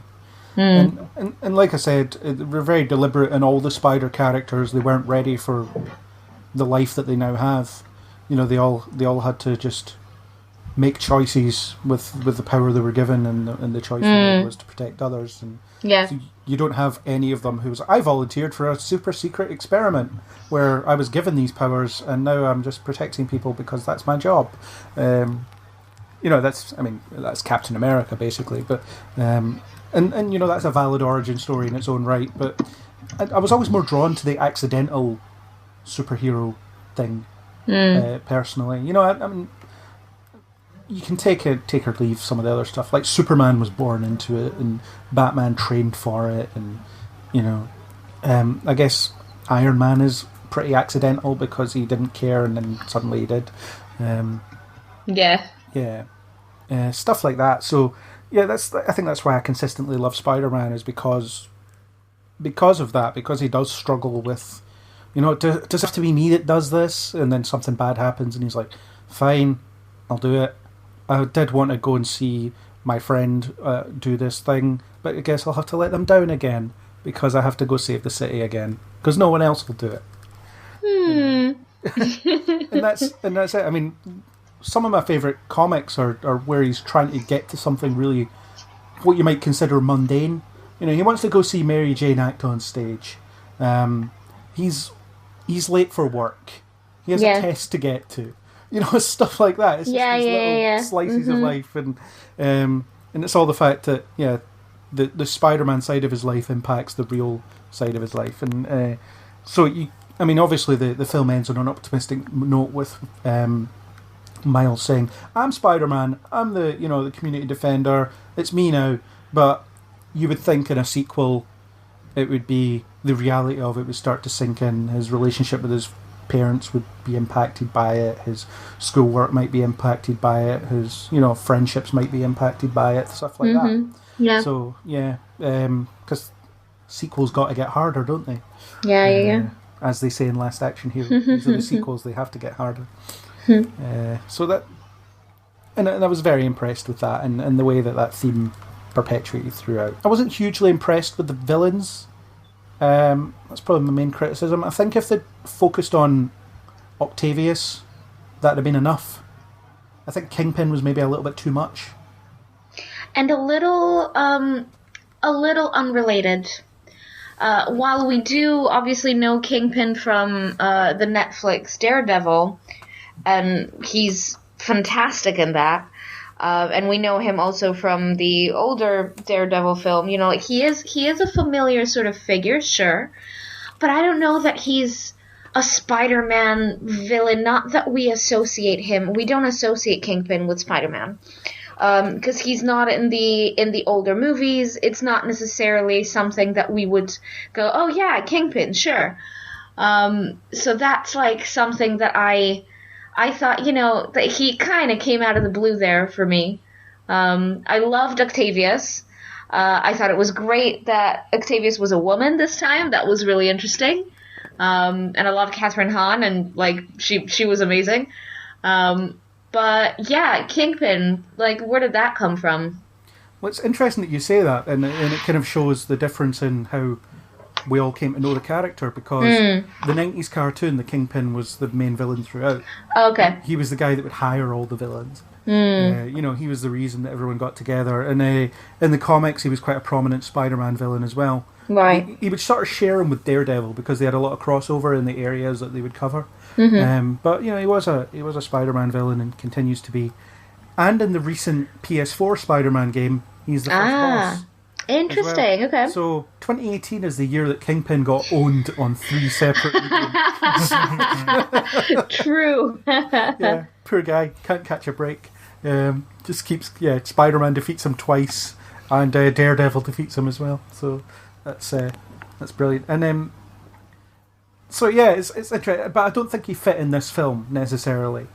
I think, as I said, Octavius would have been fine. And I would have liked to see more of her as well. Although I did like the reveal. Yes, that was one of my favourite scenes. And the fact you see her earlier, and Miles's head is covering up her surname. So it's like Dr. Olivia, and then obviously the answer's on the screen, but we don't see it. I love like the moment when up until the point of reveal, she was She seemed like as like a kind of like a neutral to sort of benevolent kind of character, just like sort of scatterbrained scientist. Yeah. I think but then at the moment when when she mentions like a completely destroying Spider-Man, and then Peter says like, what's your name again? But at that point it clicks that you actually don't know what her name is. Yeah, exactly, and that's when it clicked for me, and I was like, yes, that's great. And then you see like the mechanical arms like extend from her back, and you're like, that is brilliant. Yeah, the sort of washing machine tubing arms. Yeah, it was very good. It's like, your friends don't call you Doc Ock, do they? It's like, my friends call me Liv. But, what a line! Yeah, and then later on, Aunt May says, "Oh, great, it's Liv." So, do you think they were friends or something? There's a history there that they don't tell you about. But she'd have been enough. But I love the sort of, okay, here's the plan, and they do it very kind of, Ocean's 11 style with first I'll do this, and they sort of visualize it, and it's like, actually it's that lady with the glasses that's the head scientist, and he's like, and I'll recheck my personal bias, Yes. It was a great villain reveal, and then Kingpin was just kind of boring. Although I liked Tombstone and Scorpion as a henchman, and that's sort of translated in from Spanish. Whenever the Scorpion of course, yeah. Mm-hmm. Yeah. Was that it for villains? Yeah, it was. There wasn't any other. Oh, there was the Green Goblin early on. On Prowler. Yeah. The Prowler, of course, yeah. And Prowler was just pure terrifying. He was, yeah. A far cry from the Donald Glover version, who got his hand stuck to a car. Yes, and was complaining his ice cream was going to melt. Yeah. Although I didn't understand, the scene where he takes his mask off while he's on the phone to Fisk.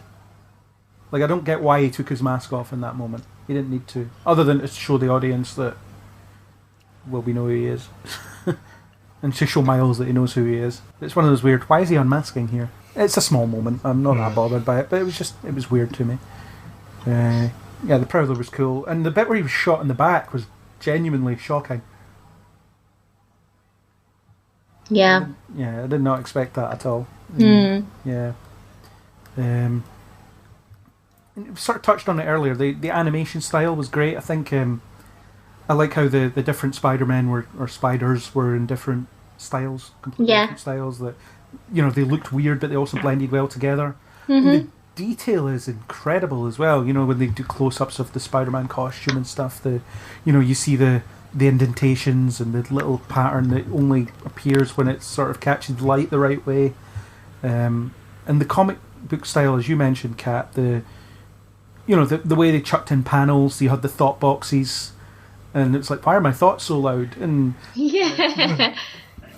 and stuff like that. I think, it's not something you could easily do in live action. I think it would look weird. And if you need any evidence of that, watch Ang Lee's Hulk, where they tried to replicate the comic book style and it was weird. Yeah, that just didn't work. Yeah.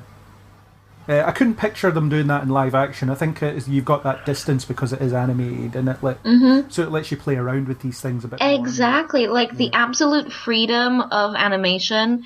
It's just great that we were getting that sort of comic book movie where the absolute freedom of animation allows them to do absolutely anything. There's no limitation to physically what people can do, or obviously CGI and the capability of it looking good or perhaps out of place sometimes, in this case you can just do anything you want. And that's part of like why this movie was so much fun. Yeah, and I liked the line from Ham where he said, "You've got a problem with cartoons," as if it's because a lot of people dismiss animation as a viable storytelling medium. But to my mind, most of the best superhero stories I've seen ever are the animated versions. Yeah, I mean, and look at the DC animated movies. I mean, because they are so much better than the live action ones that they're trying and largely failing to make. Yeah. Well, they're not as visually creative as this, but yeah, they are. No. They're a lot better. And my favourite version of Spider-Man outside of the comics is Spectacular Spider-Man, which is a sadly short-lived cartoon. Yeah, it was magnificent. Yes. So maybe him. Let's see that version again. Bring him back. Why not? I mean, rights violation would probably make that a problem, but yeah. But as I said, the thought bubbles were just really funny. It was just you could see what Miles was thinking, and the fact that there was almost a fourth wall break in the way that they approached it as well. You know, the bit where he's trying to raise his hand to do the shoulder touch, and then is it? Am I really doing this slowly, or does it just feel that way? And the final battle, I mean, it's it's bananas. Just, with everything that's flying around. Yeah, visually, there's just so much happening. Yeah. I have no idea, but it didn't confuse me. It was still very much focused on. Oh, for sure, yeah. But it was very busy visually, for sure. Yeah, But yeah, it looked great, and the sort of pseudo stop motion style to the Miles Morales side of it was quite cool. I'm guessing that Lord and Miller kind of brought that from the Lego movie a bit. That's the kind of way that they want to make films. I mean, they didn't direct this or anything, but they had a hand in getting it made, I guess.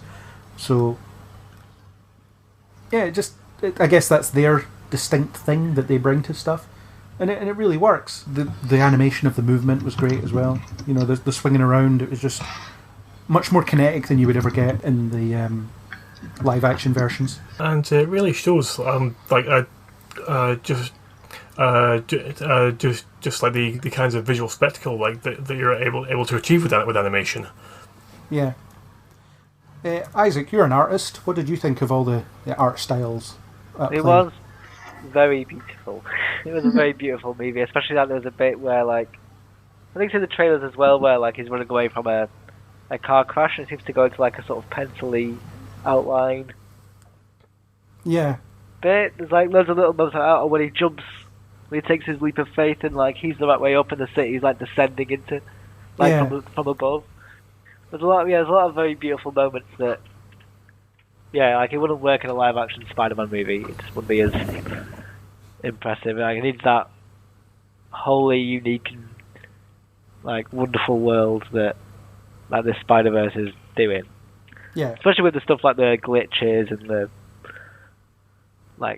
moments of madness and like the spiders glitching out and stuff. Yeah. And some of the little visualizations I liked, the sort of visualization of Miles' invisibility was really cool.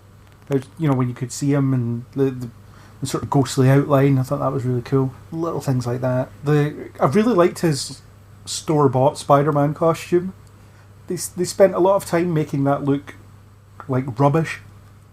You know, it just looks like something you would buy for a kid, and the fact that he wears it for most of the film was just great. But he sort of wears it with a hoodie and stuff, so it works. So, does anyone have any final things to say about this film? How are they feeling about the future of Spider-Man, whether it be in live action or animated? What do you kind of want to see from this next? Try and put it out your head what Sony have announced, because I think they're doing what they usually do. We've got a good thing, let's ruin it. That's the Sony way. So, Andrew, what would you like to see kind of next? Maybe live action, animated. You know, how would you like to see Sony play around with their toys? Well, I would quite like to see like Spider-Man movie maybe taking place in one of the other dimensions. Not necessarily like bring in all the other Spider people again, because I think if that were overdone, it might end up being a little repetitive. I absolutely agree. Wouldn't it be great? Like, I loved Gwen's like kind of watercolor world. Wouldn't it be amazing to have a movie in that setting? Like, just her story. And it looks like we're getting that, so... so excited. And also like Spider, like noir would be amazing. Like, just like a black and white 1930s. Like, yeah, I would love that. Yeah. And like, everyone's like just so grim and serious, and communicates by intense internal monologues. Yeah, although it would be like hyper serious, so it'd be kind of funny. Yeah, exactly. Yeah. Yeah, it's like, look how bleak this world is, haha. Yeah. That'd be fun. Yeah. I wonder if we'll ever see a live action Miles Morales, so I can't imagine a better version than this. You know, I feel like it'll always be compared, and I think that maybe Kevin Feige will look at this and be like, no, we can't introduce him for a long time. Crap. You know, like, we've already teased him. We had no idea they were going to make a good thing. Oh, no. Yeah, because, you know, Sony's output is not always the best. So, yeah, I'm not sure what I'd like to see next. The Spider-Woman thing, I suppose. I mean, I don't know if that will... Oh, yeah, I'm here for that. Because we're going to do Jessica Drew and Silk. Silk is a character who should be interesting to see done in some way. Because she's never been adapted outside of the comics, as far as I'm aware. Unless she's turned up in some cartoon I've never watched. So yeah, that'll think be so. fun. Yeah. Yeah, but it's a good time to be a Spider-Man fan. Got the game, which is so good. I've been playing it since I got it in September. Can't stop. Because it gets. It really makes me wish I had a PS4 because I can't play it, and I'm very upset. Yeah, you could just watch it on YouTube. I could do. That's true. I could live stream it, but I pause it a lot and go away and do stuff. So maybe not you then. Yeah, I don't know. I'm quite good at it. I've beaten it on every difficulty level. Unlocked everything. Got my first platinum trophy. So yay me. So we had that. We've got Spider-Verse. We've got hopefully a good Spider-Man film coming out this year. We shall see. We shall see how that turns up. Where he's going to wear a version of the noir suit. The stealth suit, which weirdly has fingerless gloves, so it's not very stealthy, leaving your fingerprints everywhere. And I'm tentatively hopeful that it might be good. Yeah, sure, it'll be fine. I want to see more of this style of animation movies. Maybe not necessarily in the Spider-Man, but just more crazy, like cool-looking animated films that like throw different styles against each other. I don't know if like whoever the team that did this film like to go on to make another like their own film or like another property. Yeah. And not to like be exactly the same sort of as this, but like just if like it's just so crazy to watch. This is more like mind-boggling just to watch it. Even from the intro where it's just like the logos like flashing around and going crazy and like glitching out. And like I knew I was like, oh, this is gonna be fun. Like even if it's a bad film. Yeah. And I was thinking like even if this is a bad film going in, like before I watched it, it's gonna look beautiful. So at least I'll have like even if it's a mess, like it'll look great. Like I'll have like some really stunning shots in it. So I think I want to see more of what these guys can do, just drawing wise, in like different settings or different times or different stories or whatever. Yeah, and I would just love to see just stuff that's as smartly written as this as well. Just more of that, because I mean, other than the minor flaws that we've all called out that we didn't really notice until you sort of dissect it after the fact, it's never dull. Everything that's put in front of you works, more or less. The timing of the jokes is perfect. It's just such a funny film, but it never descends into the farcical levels that mean that you can't take it seriously. I mean, they managed to put a Looney Tunes style animated pig in there and not have it derail the film. I mean, that takes some talent, and I think the first joke that they made was just it set me up nicely. By the Comics Code Authority, the stamp that appears on the screen right after the titles, basically. It's like the first thing you see after the logos, the "Here's Who Made the Film" logos, and it was just, I don't know. I think if you understand the background of the Comics Code Authority and how comic book writers had to change their stories to get around it in often ridiculous ways, it's just it's a good little gag, and it just never stops from there. It's just always funny. But always endearing, and getting that balance must have been extremely difficult.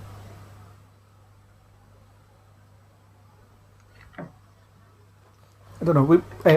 Andrew, we were in the same screening, and I think it was a bunch of like-minded individuals there, because I think the Comics Code thing got a good chuckle from a bunch of people. It did, yeah. Though I had actually forgotten about that until you mentioned it. Yeah. Just, I don't know. It's such a small and insignificant thing, but I just loved it. I don't know why. It's the first thing you see, I suppose, and it's just from there. Well, I think from being put there as a joke, yeah. Then making a statement like that, the people who made the film are on the same wavelength as people who are watching it. Yeah, this is made by people that love Spider-Man. Exactly, and people who understand it. People who understand what's good about it, and what audiences are going to enjoy watching. And people that love comics as well, which is also important. But still accessible. What a masterpiece, pretty much. Yep. Yeah. Good job, Sony. Don't ruin it. Please. Yeah. It's not that hard. Yeah. Try harder. Keep going. Keep doing it. So on that note, I think we should wrap up. Andrew, have you got any last things to say? Just to say that if anyone hasn't seen the movie, though I don't know why they'd be listening to this if they haven't, but just seek it out as soon as you can, because it is wonderful and you will enjoy it. Yeah. Kat, any final thoughts? I'm just really glad this movie exists. It's everything that I was hoping it was going to be, and I really hope that it sparks a new wave in filmmaking, a new wave of like animated films that speak to both audiences, because this was definitely a more grown-up kind of animated film. Sure, it has elements that can appeal to children, but it's definitely sort of skewed a little darker, and I love that, and I want more of it. More of this, please. Yeah. Fully agree. Isaac, any final things? Yeah, it's a good one, isn't it? I don't know if I standard. I think, but yeah, it was pretty good. Yeah, it's good laugh. It's alright, isn't it? Yeah, it's alright, isn't it? It's fine. Yeah. Killed a couple hours. Killed a couple of hours.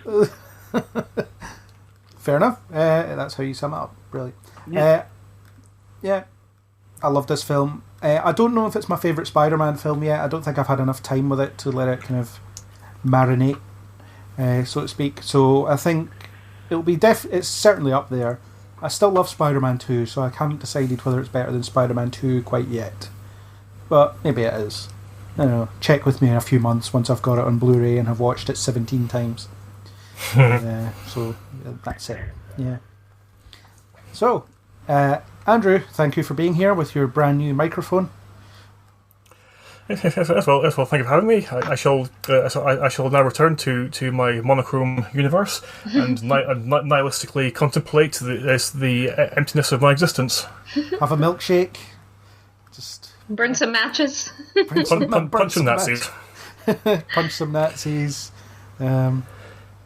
What fun you will have. Try and solve that Rubik's Cube, which is hard enough when you can see the colours. Kat, thanks for being here and indulging the Spider-Man love that was going on. I mean, I've certainly gotten some pointers of things to check out, comic book storylines to read, maybe. Definitely the 90s animated series, and I'm going to need those episode titles, the ones that you mentioned earlier. Yep. I obviously come from a more sort of movie-centric background for all of my sort of Marvel-y type things. I did read a bunch of X-Men and a bunch of Daredevil, but not the other stuff. And so, finding out about all of it is fun. I love it.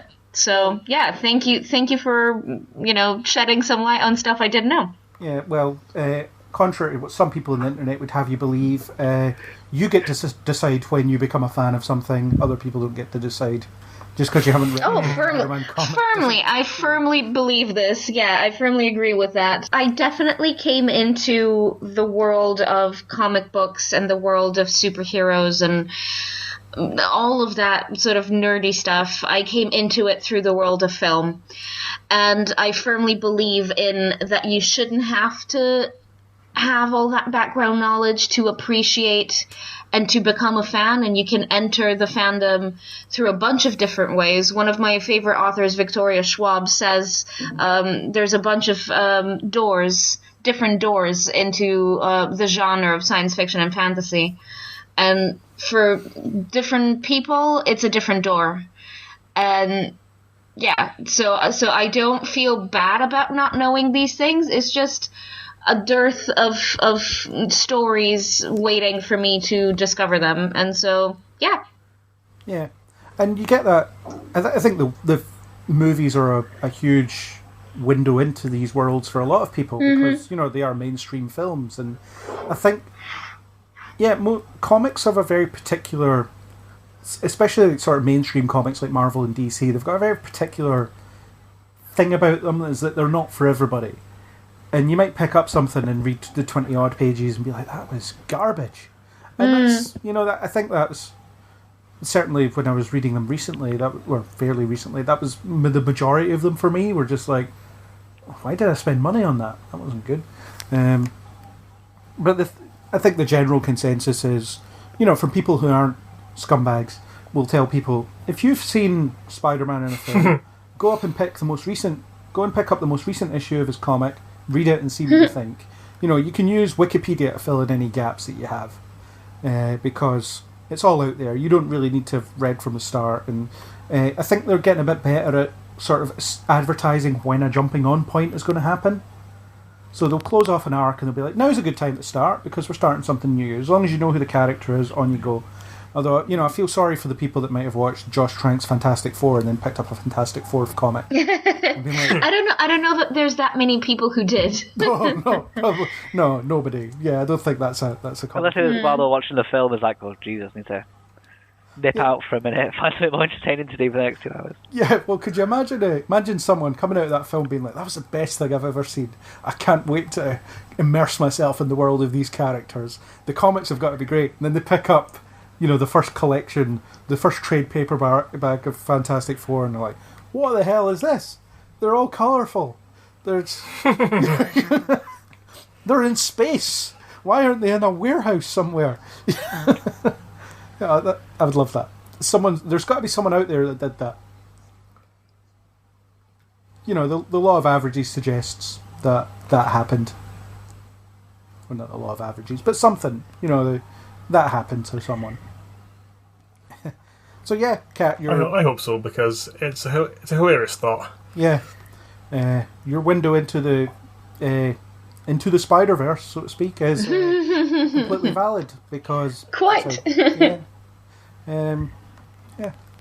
Because that's how liking things works. Exactly. Yeah, and no one has any right to tell someone that they don't really like something. Yeah. There's been. I feel like the sort of fandom gatekeeping. It's not been that bad in recent years. As it's not been as bad as it used to be. Exactly because there's a lot of us who are entering fandoms and sort of changing the conversations, and the pop culture is accepting those niche areas of interest that once used to be just that, like super niche, and now look at us, we're getting an animated multiverse Spider-Man movie. Like, what a time to be alive, truly. Yeah. I mean, I suppose it depends what fandom you're in. If you're in the Star Trek fandom, there's a lot of people that don't think you're... Maybe not the best time. Yes. Yeah. Maybe not the best time to enter the Star Trek fandom, but that's a different podcast. Or maybe it is the best time because you're not relying on stuff that's 20 years old, anymore. Who knows? That's a different conversation entirely. Isaac, have you got anything final to say? I don't know, really. I mean, like, it was because when I would see this, I would be someone who had like doesn't watch like comic book movies really, but just wanted to see it because it looked good. I mean, that's like, I know, like the last big one of the year was like was it Infinity War, and that wouldn't happen because you can't go, oh, I want to see this Infinity War thing. It's like, you're not going to enjoy it because it's like the series 20 finale, movies there's no in. point. But it's nice. It's like, here's one that looks good, and it is like it's casual. Like if you don't know anything, it's like you can just go watch this. Yeah. I was saying like, 'cause I didn't read comics when I was little. I watched it was Batman Forever, which is the one that got me in. I like Batman Forever. It's great. That is respectable. Stop laughing, Craig. I just like that being your first ever comic book movie is very funny. Yeah, that's my first ever comic book movie was Batman Forever. It's really good. But I was going to mention It's not like as bad as Batman and Robin, I suppose. That would be a weird for... they've sort of cottoned on in like, well, at least in like the Forbidden Planets that I've been in, and like if a film comes out, like say like Black Panther will come out, and they'll be like, on like the board when you go in, it's like these are your starter ones. Like if you want to read more Black Panther, get this one because you don't need to know out about anything else. So I think they're sort of cottoned onto that market of people are watching the films and then going to the shop afterwards, which seems obvious when you say it out loud. Yeah. But it seems weird that it's taken them like people still think that's like a bad thing. It's like, oh, you have to watch the film first. Like, yeah, I have to hear of something to know what it is. Yeah. Sure. Yeah, so that's great. My final thought is I love being a Spider-Man fan right now because there's so much, and just a comic book fan in general. Or I don't really read comics anymore, so that would make me a fake fan to some. But I just don't have the time. And when I do sit down and read them, I'm not usually that fulfilled by them, so I just don't bother. But it's good times. Let's have more of this. More good quality stuff. Whether it stars Spider-Man or anyone else. Here. So that was our discussion on Spider-Man Into the Spider-Verse. Special thanks to YouTubers DSC for the instrumental Spider-Man music and High Cloud for the cover of the Spider-Verse single Sunflower. If you like what you heard, then hit that subscribe button on iTunes, YouTube or any major podcasting app. iTunes users, if you could leave us a star rating and a comment, we'd love you forever. If you want to talk about anything said here or just in general, then hit us up on Facebook or Twitter under Kneel Before Blog, or leave a comment on kneelbeforeblog.co.uk. As always, we hope you'll join us on the next Kneel Before Pod. Excelsior!